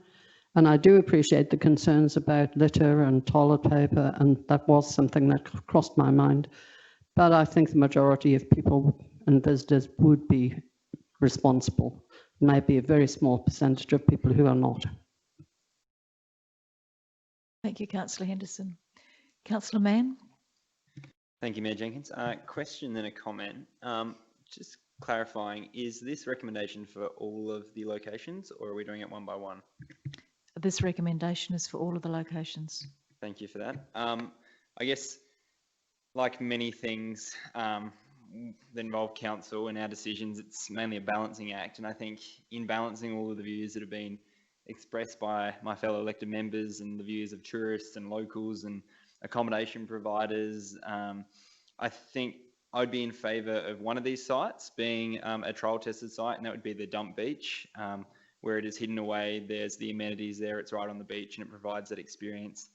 It's out of town, and I think because I do appreciate the concerns raised by Councillor Glasbrook and some of my fellow elected members, and I think they are all genuine concerns. And yes, there will be people who obey the law and do the right things, but there will also be people who don't, and then there'll be locals who will have issue with it, and letters will flow, and I think it will probably amount to bigger things and prevent the project going forward past 6 months. I think maybe a concession on the overall picture and going to that specific spot I would be in favour with, but since it's for all of those real public prominent spots, I won't be in favour of this one. Thanks. Councillor Littley and then Councillor Glasbrook. I said I wasn't going to speak, but then I see Councillor Glasbrook's also putting his hand up as well, and he said he wasn't going to speak. I just want to point out some I just wanted to point out some figures. We talked about people spending in our community, and again, Business Victor Harbour quoted some figures earlier in their deputation. A day tripper spends on average $72.98. An overnight person, that figure jumps to $392. Yes, that's including accommodation, and this is something we're coming out. But if you do the maths in between there, there's certainly a doubling of the money that these people would spend if we get them through our town overnight. And these RV people, RV travellers, are currently not coming to our town in the numbers that the great numbers that they can. Councillor Mann, I do understand your concerns about those sites, and I guess looking at it as a whole, you could break some out. The intent of this exercise and this trial is to inject people into the centre of our town and into our business district, not to put them on the outskirts, which by every stretch of the imagination, we might as well be putting them in the next door neighbours, the neighbouring council's electorate or area, Port Elliot. They will go to Port Elliot if we just only give them the dump beach. They will go over to Port Elliot, and we will not see them in our town, and we will not see their money flow into our town either. That's my concern about restricting the areas that we go. We need to put RV parks available to attract people into our town. That's the intent of the whole exercise. Going forward, yes, I'd love to see a big RV park set up and established that is in a nice location that's attracting people here as well. But for a 6-month period trial, capitalising on the movement that's at foot now, again, I see that we need to put them into our township. Thank you, Councillor Littley. Councillor Glasbrook. Firstly, I just had a question that I forgot to ask earlier. These pictures that we've been provided, there's all those little yellow dots, are they signs? Okay.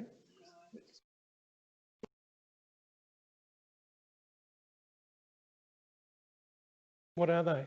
Sorry. Yeah.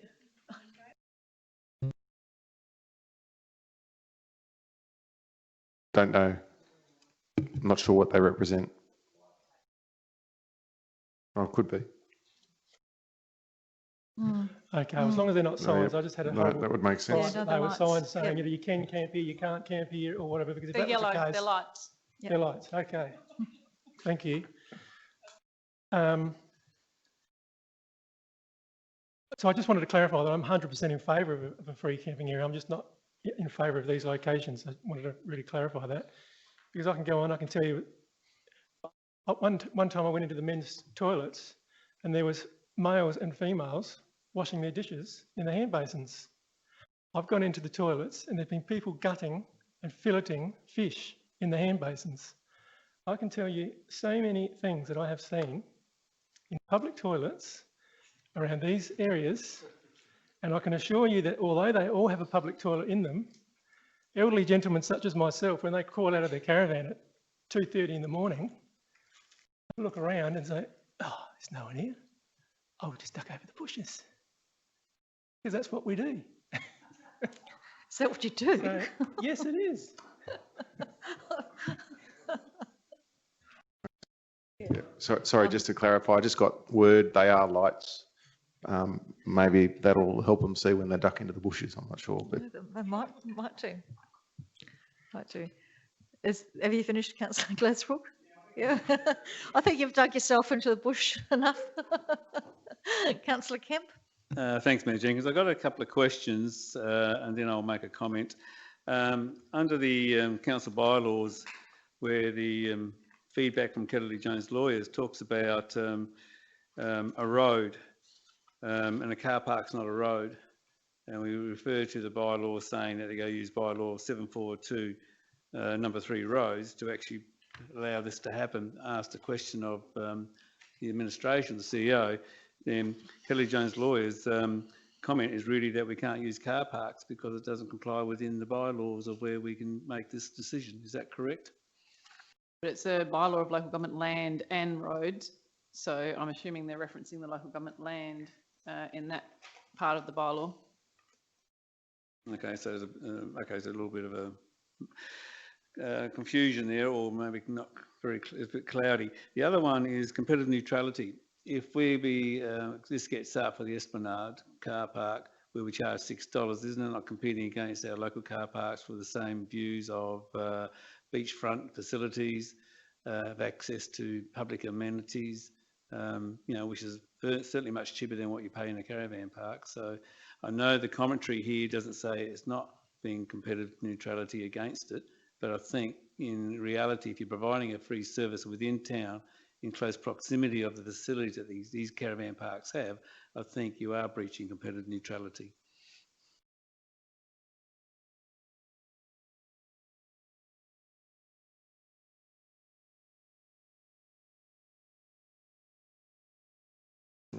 It's a different product. So our professional view, which has just been confirmed again, is, and it's come from the lawyers, in fact, that it doesn't compromise issues in terms of competitive neutrality. Can I ask the question of Mr. Pathouse? How is it a different product where you're allowing RVs to park free in the facilities of the town close to a competitor who charges?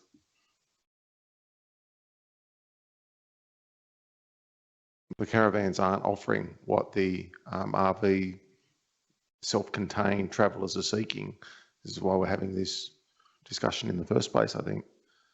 But also just to add to that, the competitive neutrality provisions don't exclude council from entering into that business. It must ensure that it doesn't use ratepayers' funds to subsidise the benefits of that business, as opposed, doesn't mean it can't actually compete. It can, but it must compete in a fair level playing field and not utilise or subsidise council ratepayer funds to undercut its competitors. So just one more question before I go into my comment.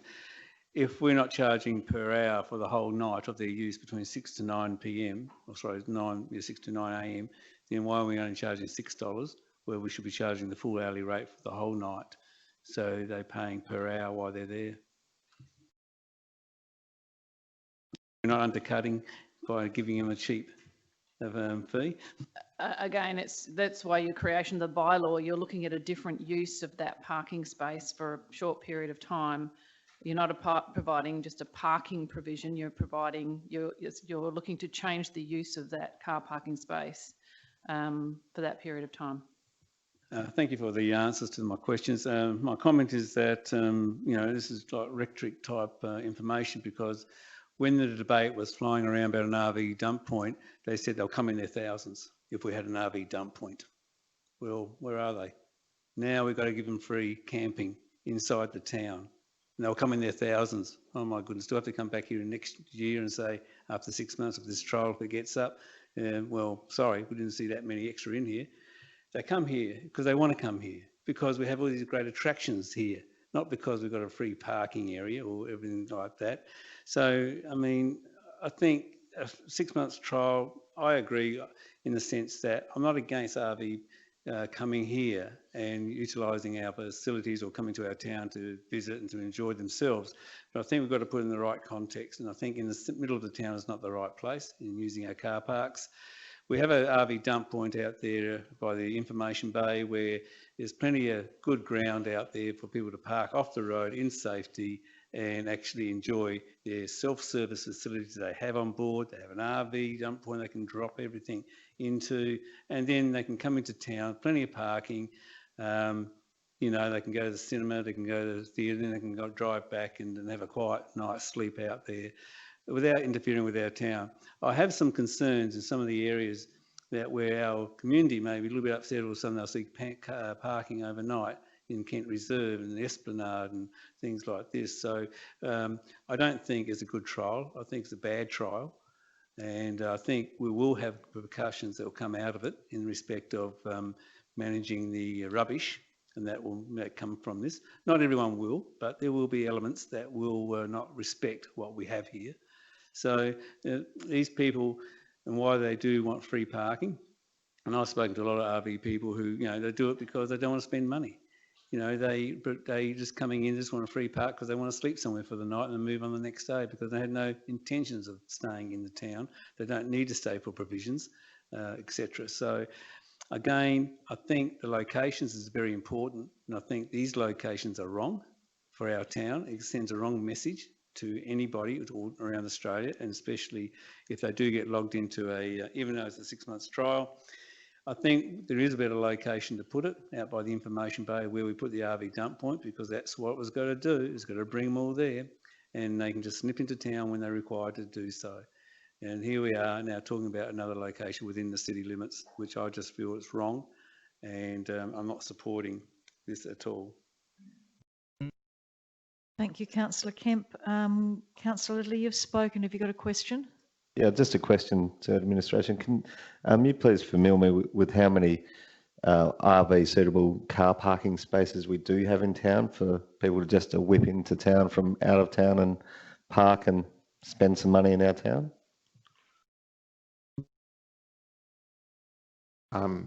Through the mayor, I don't have an exact figure. I know there's a couple of zones that support RV sort of parallel parking zones. Certainly, as you head out down along Flinders Parade, there'd be more as well. I couldn't give you an exact figure though as to how many they'd support. That's on near the National Trust there. Yeah. So 2, because I can park one in there behind the other one. So yep.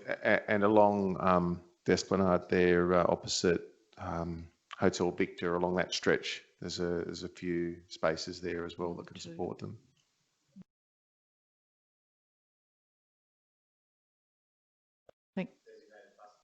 Bus/longer vehicles, yeah.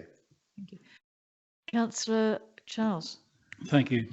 I would have voted to have this matter lay on the table too, but I just knew that it was not going to happen, so I thought I'll leave it.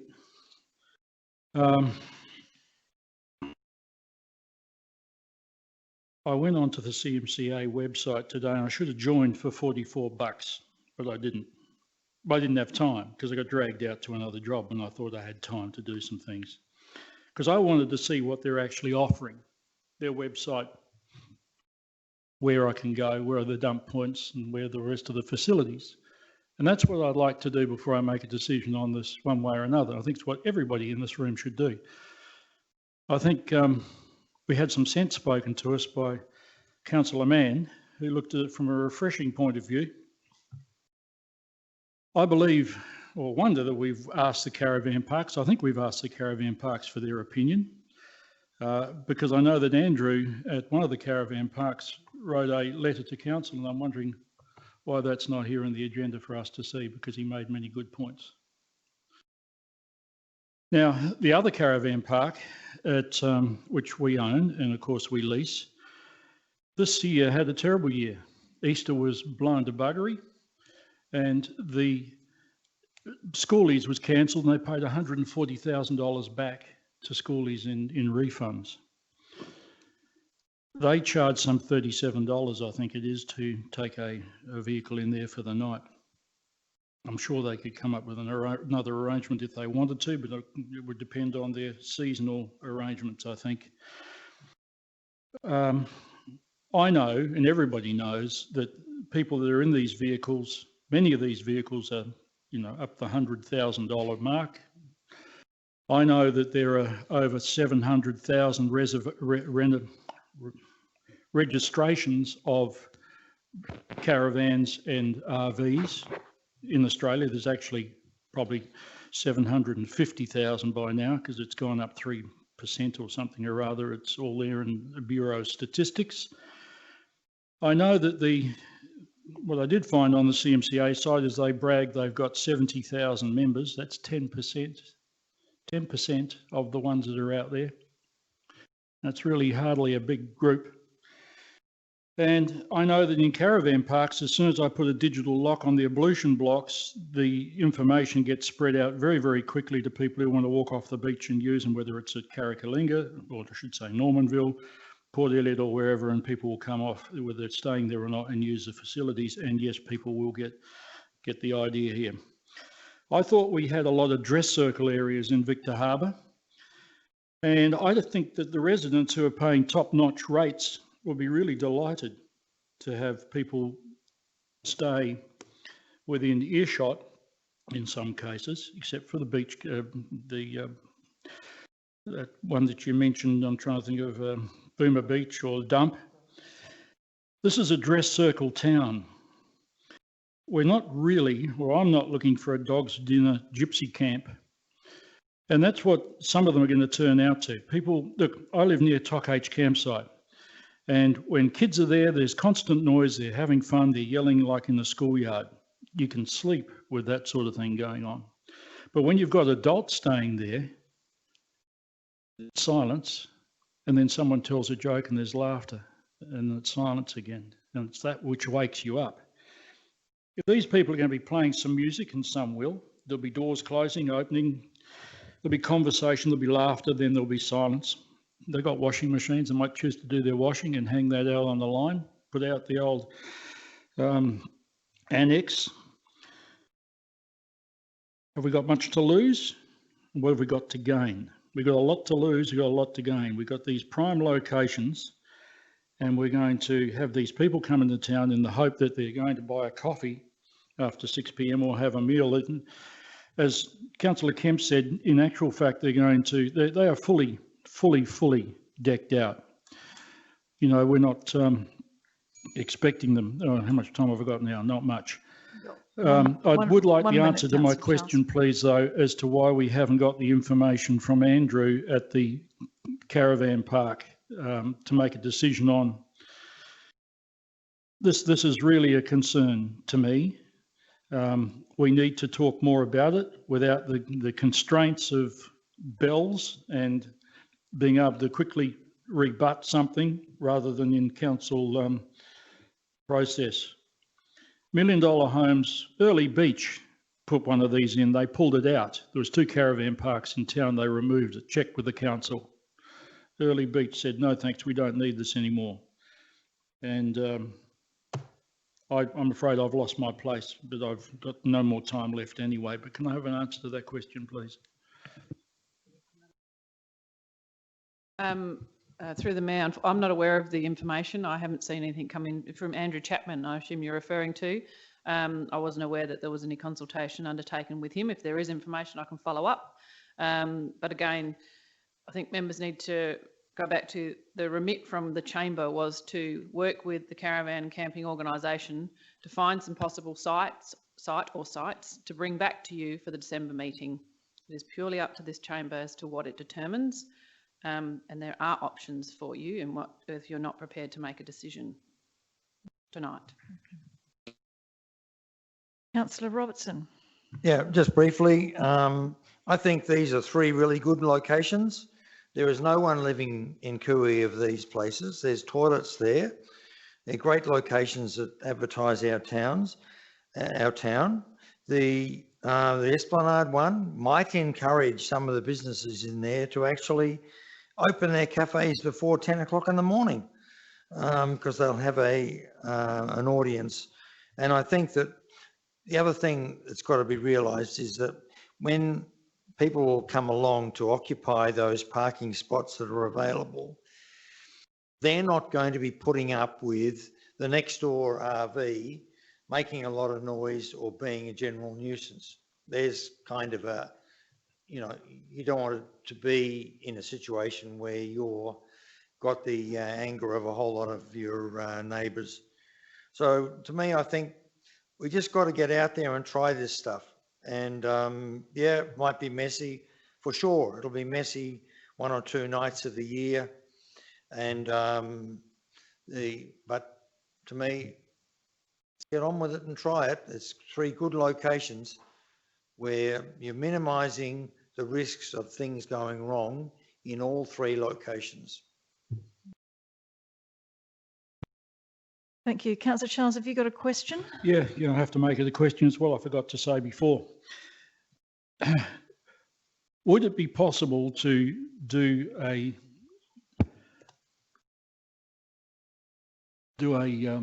mutual facility with the Lutheran school out by the dump point, who have just purchased the floodplain there, which needs beautification and redemption and restoration?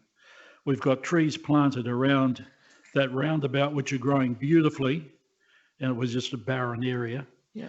Coming off Waterport Road. Would that not be an ideal place to have a site? Councillor Charles, your question we can take on notice. We're actually debating the recommendation, which doesn't involve that, but I'm more than happy to take your question on notice and we can report back on that. Councillor Hales. Thank you, Mayor Jenkins, as I think the only person who hasn't spoken yet. I agree with some of my colleagues and not others in that I believe there's 1 good location for a trial and I believe there's 3 bad locations. I think I have to agree with what Councillor Mann said in regards to, if we are going to trial it, pick the location that has the lowest impact. It's not directly competing with other caravan parks, isn't next to a school or a playground. And also, it's a trial, it's to see what level of use it gets. If that's chockers all the time, then absolutely, your trial succeeded, expand. But I don't think that there's any reason for these trial sites to be dead centre in town. After all, if it is a success and we decide, yes, we need an RV park and need a big tract of land for it, it's not going to be anywhere near the centre of town. It's going to be out on the outskirts somewhere, because the people who have the motorhomes are used to that being the case and they have to trek into the town. In some smaller towns, absolutely, there's better land available in the middle of town, but that's not going to be the case in Victor. Our foreshore's well developed, and so therefore I think these people will be fine with tracking the 3-minute drive from the dump beach into town. And if they do go to Port Elliot, they're probably going to go to Port Elliot anyway. I think the donut of the month over there is going to draw every Adelaidean across. And if anyone looks on Instagram around this place, they're bound to be drawn to Port Elliot anyway. So if you're visiting the region, you're going to visit the whole region. I don't think we have to be too concerned about it being on the council boundary. So I would absolutely agree with having a trial site at the dump beach, absolutely against the other 3. So I'll have to vote against the motion as it is. Thank you. Councillor Schofield, did you want to close debate? Thank you. I have listened with interest to my fellow elected members. The dump point has no lights, so therefore it is a security risk for people camping there. It is close to very expensive homes, so in that area there are holiday homes. So if you're sort of saying that it doesn't have any disadvantages, it definitely does. This is only a 6-month trial. Most people who have got the RVs and that are looking to park as close as they can, because these vehicles can't be manoeuvred very well through some of the supermarket parking. Victor Harbour is renowned for the difficulty in getting parks, and believe me, I know. I got stuck a caravan in a car park interstate. Very embarrassing. When we talk about rubbish being left by the RV people, well, if you had a look at the general visitors that come to Victor Harbour, quite often those having a picnic on the foreshore have left rubbish behind, and council have actually had complaints about that. So I don't think that's something that we can really bring into the debate at this stage. I come back to, yes, I think perhaps there are better places that we can put this, but the fact is that the chamber actually we asked for this work to be done. We said it was important. We said we wanted it done as quickly as possible, and that's what the staff have done. They've followed our instructions and brought it back. I'd like to see this go ahead for a 6-month trial.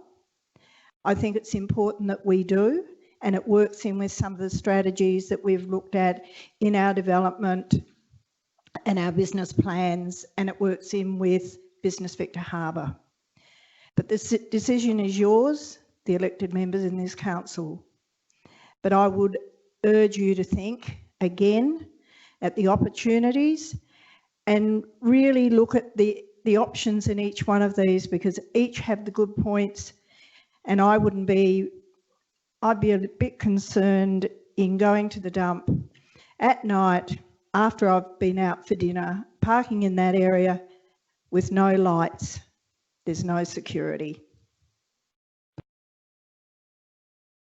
All right, that's the end of the debate. I'll now put it to the chamber. All those in favour? And those against? That motion is lost. Can we have a division, please? All those in favour? We have to have a division first. All those in favour? All those in favour? I'll wait for Karina to...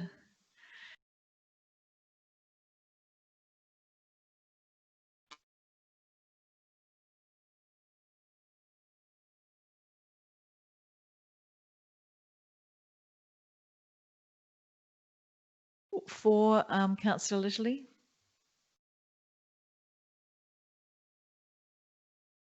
Councillor Robertson. Councillor Henderson and Councillor Schofield.